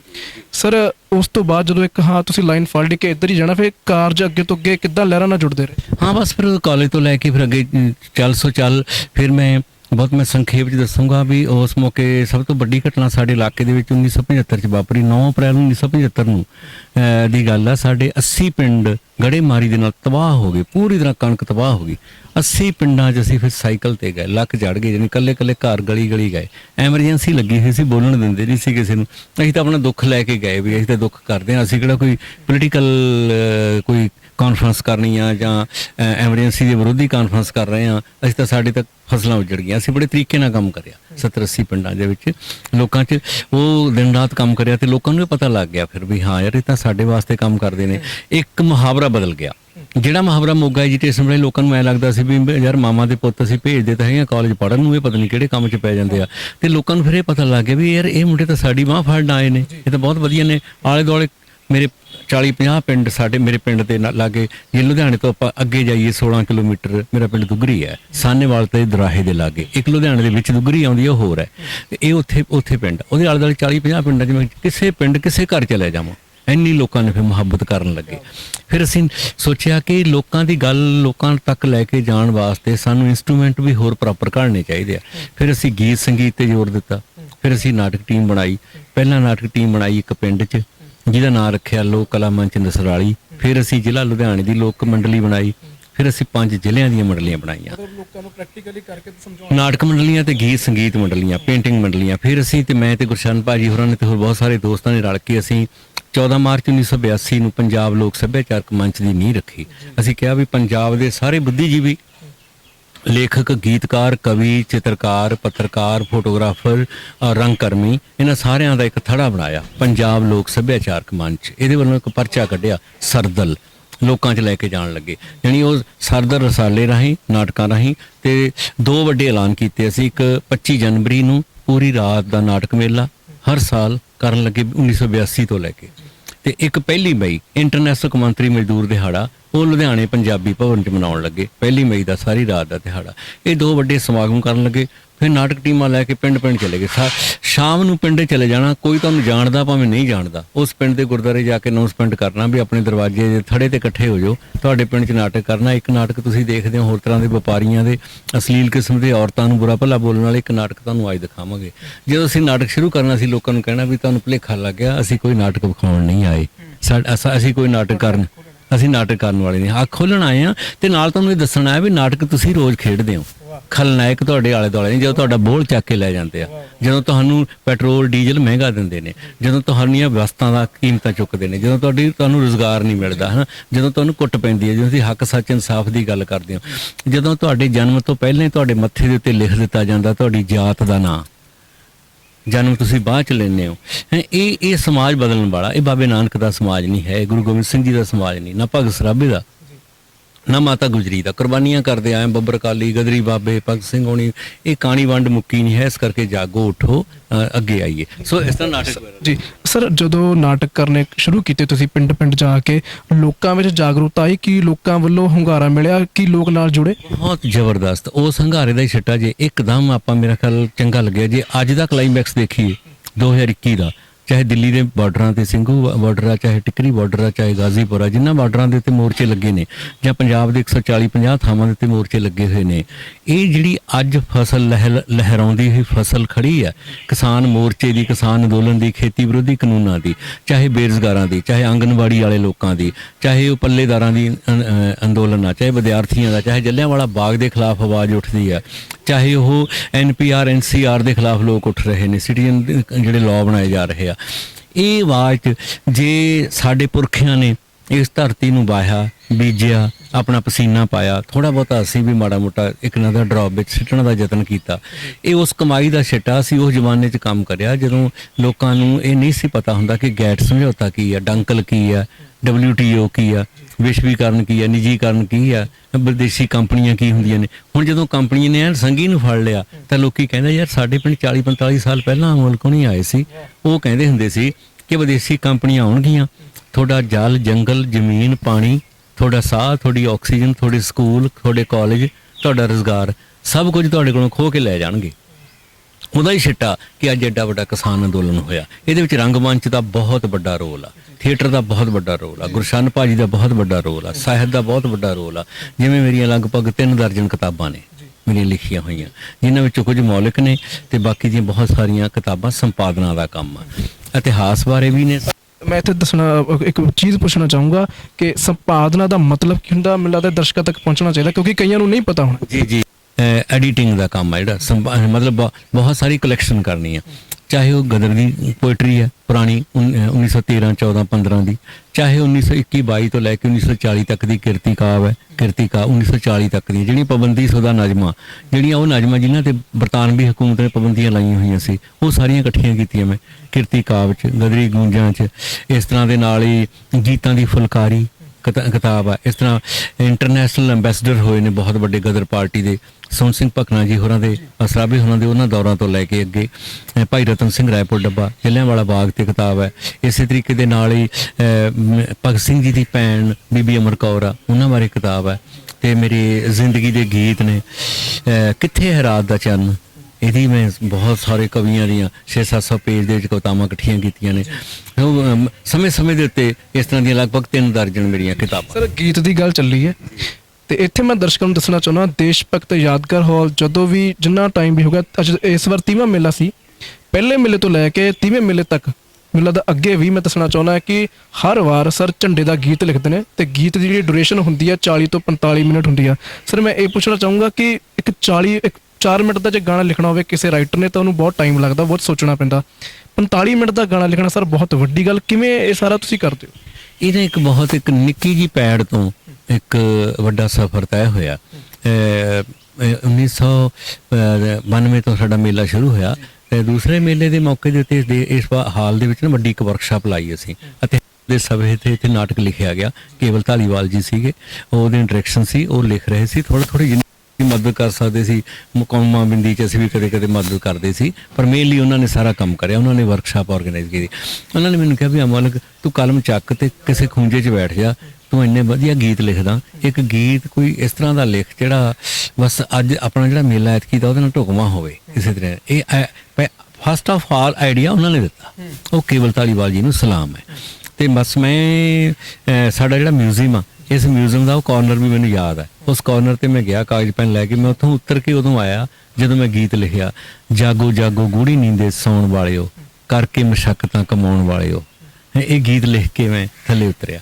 ਤੇ ਜਿਹੜਾ ਘਾਹ ਪਾਰਕ ਹੈ ਆਪਣਾ ਬਾਹਰ ਵਾਲਾ, ਉਸ ਘਾਹ ਪਾਰਕ ਦੇ ਇੱਕ ਕਾਰਨਰ 'ਚ ਖੜੇ ਹੋ ਕੇ ਕੇਵਲ ਧਾਲੀਵਾਲ ਹੋਰਾਂ ਨੇ ਇੱਕ ਢੋਲਕ, ਇੱਕ ਤਬਲਾ ਤੇ ਇੱਕ ਹਾਰਮੋਨੀਅਮ ਉਹਦੇ ਉੱਤੇ ਗਾਇਆ ਗਿਆ। ਤੇ ਉੱਥੇ ਉਹਨਾਂ ਨੇ ਇਸ ਤਰ੍ਹਾਂ ਕਰਕੇ ਝੰਡੇ ਨਾਲ ਲਹਿਰਾ ਦਿੱਤੇ। ਕਾਰਨਰ 'ਚ ਖੜਿਆਂ ਨੇ ਥੋੜ੍ਹੇ ਉੱਥੇ ਚੱਕਰ ਬੰਨ੍ਹ ਲਿਆ। ਫਿਰ ਇਸ ਤੋਂ ਇੱਕ ਆਈਡੀਆ ਫੁਰਿਆ। ਫਿਰ ਹਰੇਕ ਸਾਲ ਮਤਲਬ ਲਿਖਦੇ ਰਹੇ, ਜਿਉਂ ਮੇਲਾ ਸਮਰਪਿਤ ਹੁੰਦਾ ਸੀ ਉਹਨੂੰ ਸੈਂਟਰਲ ਥਰੈਡ ਲੈ ਕੇ ਹਰੇਕ ਸਾਲ ਲਿਖਦੇ ਰਹੇ। ਤੇ ਫਿਰ ਉਹਦੇ ਵਿੱਚ ਜਦੋਂ ਮੇਲੇ ਦਾ ਸਾਡਾ ਕੇਂਦਰੀ ਧੁਰਾ ਸੈੱਟ ਹੋ ਜਾਂਦਾ ਕਿ ਜਲਿਆਂਵਾਲਾ ਨੂੰ ਸਮਰਪਿਤ ਆ, ਕਿਸਾਨ ਅੰਦੋਲਨ ਨੂੰ ਸਮਰਪਿਤ ਆ, ਬੱਬਰਾਂ ਨੂੰ ਸਮਰਪਿਤ ਆ, ਜਾਂ ਸਾਡਾ ਗਦਰ ਪਾਰਟੀ ਨੂੰ ਆ, ਸਰਾਭੇ ਨੂੰ ਆ, ਗਦਰੀ ਗੁਲਾਬ ਕੌਰ ਨੂੰ ਆ, ਉਹਨੂੰ ਸੈਂਟਰਲ ਥ੍ਰੈਡ ਲੈ ਕੇ ਮੈਂ ਫਿਰ 3 ਚੀਜ਼ਾਂ ਨੂੰ ਮੈਂ ਜੋੜਨ ਦਾ ਯਤਨ ਕਰਦਾ ਵੀ ਇੱਕ ਸਾਡੀ ਇਤਿਹਾਸ, ਸਾਡਾ ਅਤੀਤ, ਸਾਡਾ ਬੀਤਿਆ ਕੱਲ, ਇੱਕ ਸਾਡਾ ਅੱਜ ਤੇ ਇੱਕ ਸਾਡਾ ਆਉਣ ਵਾਲਾ ਕੱਲ, ਆਉਣ ਵਾਲਾ ਸਮਾਂ। ਇਹਨਾਂ ਕੰਬੀਨੇਸ਼ਨ ਆਫ 3 ਥਿੰਗਸ ਆ, ਤੇ ਤਿੰਨਾਂ ਚੀਜ਼ਾਂ ਦੀ ਇੰਟੈਗ੍ਰੇਸ਼ਨ ਕਰਦੇ ਆ ਕਿ ਜੇ ਸਿਰਫ ਅਸੀਂ ਪਾਸਟ ਨੂੰ ਪਿੱਟਦੇ ਰਹਿ ਜਾਈਏ, ਉਹਨੂੰ ਕੁੱਟਦੇ ਰਹਿ ਜਾਈਏ ਬੀਤੇ ਨੂੰ, ਤਾਂ ਬਹੁਤ ਸਾਰੀ ਨਵੀਂ ਜਨਰੇਸ਼ਨ, ਨਵੇਂ ਦਰਸ਼ਕ, ਨਵੇਂ ਪਾਠਕ, ਨਵੇਂ ਸਰੋਤੇ ਉਹਨੂੰ ਬਹੁਤਾ ਇੰਜੋਏ ਨਹੀਂ ਕਰਨਗੇ। ਉਹ ਕਹਿਣਗੇ ਹਾਂ ਇੱਕ ਝਾਕੀ ਦਿਖਾਈ ਸੀ, ਪਿਛਲੀ ਸੀ। ਜੇ ਉਹਨੂੰ ਇਹ ਲੱਗੇ ਵੀ ਅੱਛਾ ਉਦੋਂ ਬੱਬਰਾਂ ਨੇ ਕਿਹਾ ਸੀਗਾ ਵੀ ਕੌਣ ਹੁੰਦੇ ਨੇ ਸਾਡੇ ਅੰਬਾਂ ਦੇ ਉੱਤੇ ਕਬਜ਼ਾ ਕਰਨ ਵਾਲੇ ਗੋਰੇ, ਤੇ ਅੱਜ ਉਹਨੂੰ ਪਤਾ ਲੱਗੇਗਾ ਕਿ ਕੌਣ ਨੇ ਸਾਡੀ ਜਿਹੜੀ ਖੇਤੀ ਖੋਹ ਕੇ ਲੈ ਜਾਣਗੇ, ਸਾਡੇ ਸਕੂਲ ਖੋਹ ਕੇ ਲੈ ਗਏ, ਕਾਲਜ ਖੋਹ ਕੇ ਲੈ ਗਏ, ਸਾਡਾ ਹਸਪੀਟਲ ਵੀ ਖੋਹ ਲਿਆ, ਸਾਡੀ ਸੜਕਾਂ ਵੀ ਖੋਹ ਲਈਆਂ, ਟੋਲ ਪਲਾਜ਼ੇ ਲਗਾਏ ਸਾਡੇ, ਵੀ ਉਹਨਾਂ ਨੂੰ ਫਿਰ ਸਮਝ ਆਉਂਦੀ ਹੈ। ਇਸ ਤਰ੍ਹਾਂ ਜੋੜ ਕੇ ਮੈਂ ਲਿਖਣ ਦਾ ਯਤਨ ਕਰਦਾ। ਇਹ ਚੀਜ਼ ਸੀ ਕਿਉਂਕਿ ਮੈਂ ਕੁਛ ਨਾ ਕੁਛ ਥੋੜ੍ਹਾ ਬਹੁਤ ਥੀਏਟਰ ਕਰ ਲੈਂਦਾ ਸੀ, ਥੀਏਟਰ ਲਿਖ ਲੈਂਦਾ ਸੀ, ਸੰਗੀਤ ਬਾਰੇ ਥੋੜ੍ਹੀ ਬਹੁਤੀ ਸਮਝ ਸੀ, ਗੀਤ ਪਹਿਲਾਂ ਤੋਂ ਬਚਪਨ ਤੋਂ ਹੀ ਲਿਖਦੇ, ਸੋਚਦੇ, ਵਿਚਾਰਦੇ, ਗਾਉਂਦੇ ਸੀਗੇ। ਸੋ ਇਹ ਕੰਬੀਨੇਸ਼ਨ ਆ ਕਈ ਚੀਜ਼ਾਂ, ਨ੍ਰਿਤ ਦਾ, ਸੰਗੀਤ ਦਾ, ਥੀਏਟਰ ਦਾ, ਇੱਕ ਸੰਗੀਤ ਓਪੇਰੇ ਦੇ ਸ਼ਕਲ 'ਚ ਫਿਰ ਇਹ ਸਾਹਮਣੇ ਮਤਲਬ ਆਇਆ। ਇਹ ਸਾਰੇ ਇਕੱਠੇ ਹੋਏ ਹੋਏ ਨੇ। ਝੰਡੇ ਦੇ ਗੀਤ ਦੇ ਨਾਂ ਦੇ ਉੱਤੇ ਕਿਤਾਬ ਪੂਰੀ ਦੀ ਪੂਰੀ ਇਕੱਠੀ ਹੋਈ ਆ। ਸੋ ਇਸ ਤਰ੍ਹਾਂ ਦਾ। ਇਹ ਤੋਂ ਇਲਾਵਾ ਪੰਜਾਬ ਦੀਆਂ ਬਹੁਤ ਸਾਰੀਆਂ ਜਥੇਬੰਦੀਆਂ ਨੇ ਜਿਨ੍ਹਾਂ 'ਚ ਮੈਂ ਕੰਮ ਕੀਤਾ। ਜਾਣੀ ਪੰਜਾਬ ਦੀ ਜਿਹੜੀ ਪੱਲੇਦਾਰਾਂ ਦੀ ਲਹਿਰ ਆ, ਜਿਹੜੀ 1 ਕੁਇੰਟਲ ਚੱਕਦੇ ਆ ਪੱਲੇਦਾਰ, FC ਦਾ ਪੱਲੇਦਾਰਾਂ ਨੂੰ ਜਗਾਇਆ, 1 ਕੁਇੰਟਲ ਦੀ ਬੋਰੀ ਚੱਕਣ ਵਾਲਿਆਂ ਨੂੰ ਇਹ ਵੀ ਜਾਗੋ, ਤੁਸੀਂ ਆਪਣੀ ਜਥੇਬੰਦੀਆਂ ਖੜੀਆਂ ਕਰੋ। ਮੈਂ ਉਹਨਾਂ ਦੇ ਨਾਲ ਹੀ ਪੱਲੜਾਂ ਦੇ ਉੱਤੇ, ਬੋਰੀਆਂ ਦੇ ਉੱਤੇ ਸੌਂਦਾ ਰਿਹਾ ਲਗਾਤਾਰ ਹੀ। ਪੱਲੇਦਾਰਾਂ ਨੂੰ ਜਥੇਬੰਦ ਕੀਤਾ, ਬਿਜਲੀ ਕਾਮਿਆਂ 'ਚ ਗਏ, ਰੋਡਵੇਜ ਵਾਲਿਆਂ ਦੇ ਵਿੱਚ ਗਏ, ਟਰਾਂਸਪੋਰਟਰ, ਮੈਂ ਰੋਡਵੇਜ ਕਾਮਿਆਂ ਦੀ ਜਥੇਬੰਦੀ ਖੜੀ ਕਰਨ 'ਚ ਜਿੰਨੀ ਮਦਦ ਕਰ ਸਕਦੀ ਉਹ ਕੀਤੀ। ਮੈਂ ਕਿਸੇ ਸਮੇਂ ਦੇ ਵਿੱਚ, ਇੱਕ ਦੌਰ ਦੇ ਵਿੱਚ 1978-79 ਦੇ ਵਿੱਚ ਪੰਜਾਬ ਕਿਸਾਨ ਯੂਨੀਅਨ ਦਾ ਮੈਂ ਸੈਕਟਰੀ ਰਿਹਾ ਜੀ, ਪੰਜਾਬ ਕਿਸਾਨ ਯੂਨੀਅਨ 'ਚ ਕੰਮ ਕੀਤਾ। ਤੇ ਉਹ ਇਸ ਤਰੀਕੇ ਦੇ ਨਾਲ ਹੀ ਮਤਲਬ ਜ਼ਬਰ ਤੇ ਫਿਰਕਾ ਪ੍ਰਸਤੀ ਵਿਰੋਧੀ ਫਰੰਟ ਵਿੱਚ ਕੰਮ ਕੀਤਾ। ਇਸ ਤਰ੍ਹਾਂ ਵਧੇ ਬੱਸ ਕਿਰਾਇਆਂ ਦੇ ਵਿਰੋਧੀ ਘੋਲ ਚੱਲਿਆ ਸੀ ਪੰਜਾਬ 'ਚ ਬਹੁਤ ਜ਼ਬਰਦਸਤ, ਉਹਦੇ 'ਚ ਮੈਂ ਆਗੂ ਸਫਾਂ ਦੇ ਵਿੱਚ ਕੰਮ ਕਰਦਾ ਰਿਹਾ। ਮੈਂ ਦੇਸ਼ ਭਗਤ ਜਾਗਰ ਹਾਲ 'ਚ ਕੰਮ ਕਰਦਾ, ਮੈਂ ਇੱਥੇ ਇੱਕ ਚੌਕੀਦਾਰ ਦੇ ਤੌਰ ਤੇ, ਗਦਰੀ ਬਾਬਿਆਂ ਦੇ ਚੌਕੀਦਾਰ ਦੇ ਤੌਰ ਤੇ। ਤੇ ਇਸੇ ਤਰ੍ਹਾਂ ਦੇ ਨਾਲ ਪਾਸ਼ ਯਾਦਗਾਰੀ ਕੌਮਾਂਤਰੀ ਟਰਸਟ ਆ, ਮੈਂ ਉਹਦੇ ਵਿੱਚ ਮੈਂਬਰ ਹਾਂ, ਤੇ ਉਹ 'ਚ ਅਸੀਂ ਲਗਾਤਾਰ ਪਾਸ਼ ਨੂੰ ਯਾਦ ਕਰਦੇ ਹਾਂ, ਸੰਤ ਰਾਮਦਾਸੀ ਨੂੰ ਯਾਦ ਕਰਦੇ ਹਾਂ, ਲਾਲ ਸਿੰਘ ਦਿਲ ਨੂੰ ਯਾਦ ਕਰਦੇ ਹਾਂ। ਇਸ ਤਰ੍ਹਾਂ ਦੇ ਨਾਲ ਸਮੇਂ ਦੇ ਉੱਤੇ ਅਸੀਂ ਕੋਸ਼ਿਸ਼ ਕੀਤੀ ਆ ਕਿ ਸਾਹਿਤ, ਰੰਗਮੰਚ, ਇਤਿਹਾਸ ਤੇ ਵੱਖ-ਵੱਖ ਸੰਸਥਾਵਾਂ, ਹਰੇਕ ਸੰਸਥਾਵਾਂ ਦੇ ਵਿੱਚ ਇੰਡੀਪੈਂਡੈਂਟਲੀ ਉਹਨਾਂ ਦੀ ਪੂਰਾ ਮਾਣ ਸਤਿਕਾਰ ਕਰਦੇ ਹੋਏ ਕੰਮ ਕਰਿਆ। ਔਰ ਮੈਂ ਅਖੀਰ ਦੇ ਸਭ ਤੋਂ ਕੁਝ ਕਹਿਣਾ ਚਾਹੂੰਗਾ ਕਿ ਜ਼ਿੰਦਗੀ ਦੇ ਸਫ਼ਰ 'ਚ ਜੇ ਕੋਈ ਵੀ ਕੁਝ ਸਭ ਤੋਂ ਵੱਡਾ ਤੋਹਫਾ, ਸਭ ਤੋਂ ਵੱਡਾ ਨਜ਼ਰਾਨਾ ਜੇ ਹਾਸਲ ਹੋਇਆ, ਮੈਂ ਸਮਝਦਾ ਕਿਸੇ ਵੀ ਡਿਗਰੀ, ਕਿਸੇ ਵੀ ਅਹੁਦੇ ਨਾਲੋਂ, ਕਿਸੇ ਵੀ ATM ਨਾਲੋਂ, ਕਿਸੇ ਬੈਂਕ ਬੈਲੈਂਸ ਨਾਲੋਂ, ਕਿਸੇ ਲੰਮੀਆਂ ਜ਼ਮੀਨਾਂ ਤੇ ਨਾਲੋਂ, ਕਿਸੇ ਖੂਬਸੂਰਤ ਕਾਰਾਂ ਦੇ ਨਾਲੋਂ, ਮੈਂ ਸਮਝਦਾ ਕਿ ਮੈਂ ਇਸ ਦੁਨੀਆ ਦੇ ਚੰਗੇ ਜਿਹੜੇ ਅਮੀਰ ਲੋਕ ਨੇ ਉਹਨਾਂ ਅਮੀਰਾਂ 'ਚ ਸ਼ਾਮਲ ਹਾਂ, ਜਿਹੜੇ ਜਿਨ੍ਹਾਂ ਦੇ ਕੋਲੇ ਆਪਣੇ ਲੋਕ ਨੇ, ਜਿਨ੍ਹਾਂ ਨੂੰ ਇਸ ਧਰਤੀ ਦੇ ਲੋਕ ਮੁਹੱਬਤ ਕਰਦੇ ਆ। ਕੌਣ ਨਹੀਂ ਸਕਿਆ ਨਹੀਂ ਕੋਈ ਬੁਲਾਉਂਦਾ, ਮੈਨੂੰ ਪਲ ਤੇ ਇਕੱਠਾ ਦੇ ਕੇ ਕੈਨੇਡਾ 'ਚ ਬੋਲਣ ਲਈ ਬੁਲਾਉਂਦੇ ਆ, ਇੰਗਲੈਂਡ 'ਚ ਬੁਲਾਉਂਦੇ ਆ। ਮੈਂ ਉਹਨਾਂ ਲੋਕਾਂ ਦੇਣਦਾਰ ਹਾਂ। ਜ਼ਿੰਦਗੀ ਦੇ ਸਫ਼ਰ 'ਚ ਕੋਈ ਵੀ ਊਣਤਾਈ, ਕੋਈ ਵੀ ਘਾਟ ਆ, ਜਿਹੜੀ ਮੈਂ ਲੋਕਾਂ ਦੀ ਉਸ ਆਸ ਵਿਸ਼ਵਾਸ ਤੇ ਖਰਾ ਨਾ ਉਤਰ ਸਕਿਆ ਹੋਵਾਂ, ਉਹ ਮੇਰੀ ਕਮਜ਼ੋਰੀ ਹੋਏਗੀ। ਪਰ ਲੋਕਾਂ ਨੇ ਆਪਣੀ ਹਮੇਸ਼ਾ ਬੁੱਕਲ ਖੋਹ ਨਿੱਘ ਦਿੱਤਾ ਤੇ ਆਸ ਕਰਾਂਗੇ ਕਿ ਉਸ ਨਿੱਘ ਨੂੰ ਬਰਕਰਾਰ ਰੱਖੀਏ। ਸਰ ਅਖੀਰ ਦੇ ਵਿੱਚ ਮੈਨੂੰ ਲੱਗਦਾ ਕਿ ਕੁਝ ਮੇਰੇ ਤੋਂ ਵੀ ਬੋਲਣ ਨੂੰ ਨਹੀਂ ਰਹਿ ਗਿਆ, ਮੈਂ ਕੀ ਪੁੱਛਾਂ ਹੁਣ। ਬਸ ਇੱਕ ਇੰਨੀ ਗੱਲ ਕਹੂੰਗਾ ਕਿ ਸਰ ਸਮਾਂ ਥੋੜਾ ਹੈ, ਜਾਂਦੀ ਵਾਰ ਸਾਡੇ ਜਿਹੜੇ ਸਰੋਤੇ ਦੇਖਣ ਵਾਲੇ ਉਹਨਾਂ ਨੂੰ ਕੁਝ ਸੰਦੇਸ਼ ਦੇਣਾ ਚਾਹੋ। ਦੇਖੋ, ਸਰੋਤਿਆਂ ਨੂੰ ਇਹ ਕਿ ਆਉਣ ਵਾਲੇ ਸਮੇਂ ਦੇ ਵਿੱਚ ਨਾ ਸਾਡੇ ਮੁਲਕ ਦੇ ਲੋਕਾਂ ਵਾਸਤੇ ਆਪਣੀ ਪਿਕ ਐਂਡ ਚੋਇਸ ਦਾ ਕੁਐਸਚਨ ਨਹੀਂ ਰਹਿਣਾ ਕਿ what is to be done, ਕਿ ਕੀ ਕਰੀਏ। ਉਹਨਾਂ ਨੂੰ ਕੁਝ ਕਰਨਾ ਹੀ, ਹਾਲਾਤ ਖੁਦ ਉਹਨਾਂ ਨੂੰ ਕੰਪੈਲ ਕਰੇਗੀ ਕਿ ਤੁਸੀਂ ਆਪਣੇ ਹਿੱਸੇ ਦੀ ਕਵਿਤਾ ਲਿਖੋ, ਆਪਣੇ ਹਿੱਸੇ ਦਾ ਨਾਟਕ ਲਿਖੋ, ਆਪਣੇ ਹਿੱਸੇ ਦੀ ਪੇਂਟਿੰਗ ਬਣਾਓ, ਜਿਸ 'ਚ ਖੂਬਸੂਰਤ ਰੰਗ ਭਰੋ। ਇਹ ਆਸ ਨਾ ਕਰੋ ਕਿ ਬਗਾਨੇ ਬੋਰਡ ਦੀ ਸ਼ਾਮੀ ਮੰਜੀ ਢਾਹ ਕੇ ਬੈਠੇ ਰਹਾਂਗੇ। ਆਪਣੇ ਹਿੱਸੇ ਦੇ ਬੋਰਡ ਲਾਉਣੇ ਪੈਣਗੇ। ਉਹ ਆਜ਼ਾਦੀ, ਉਹ ਸਮਾਜ, ਉਹ ਜਮਹੂਰੀਅਤ, ਉਹ ਬਰਾਬਰੀ, ਉਹ ਨਿਆਂਸ਼ੀਲਤਾ ਜਿਹੜੀ ਸਾਡੇ ਪੁਰਖਿਆਂ ਨੇ ਸੋਚੀ ਸੀ, ਗਦਰੀ ਬਾਬਿਆਂ ਨੇ, ਭਗਤ ਸਰਾਭਿਆਂ ਨੇ, ਉਹਨੂੰ ਲੈ ਕੇ ਆਉਣ ਵਾਸਤੇ ਮੋਮਬੱਤੀਆਂ ਬਾਲ ਕੇ ਮੱਥਿਆਂ 'ਚ, ਬਨੇਰਿਆਂ ਤੇ ਭਾਵੇਂ ਘੱਟ ਬਾਲਣ, ਮੱਥੇ 'ਚ ਮੋਮਬੱਤੀਆਂ ਬਾਲ ਕੇ ਮੈਦਾਨ 'ਚ ਆਉਣ। ਸੋ ਇਸ ਦੇ ਨਾਲ ਹੀ ਜਿਹੜਾ ਸਾਡਾ ਪ੍ਰੋਗਰਾਮ ਇੱਥੇ ਖਤਮ ਹੁੰਦਾ। ਅਗਲੀ ਵਾਰ ਇੱਕ ਨਵੇਂ ਚਿਹਰੇ ਦੇ ਨਾਲ ਤੁਹਾਡੇ ਰੂਬਰੂ ਹੋਵਾਂਗੇ। ਸੋ ਉਦੋਂ ਤੱਕ ਲਈ ਸਾਡਾ ਚੈਨਲ ਦੇਖਦੇ ਰਹੋ V24। ਸਤਿ ਸ਼੍ਰੀ ਅਕਾਲ।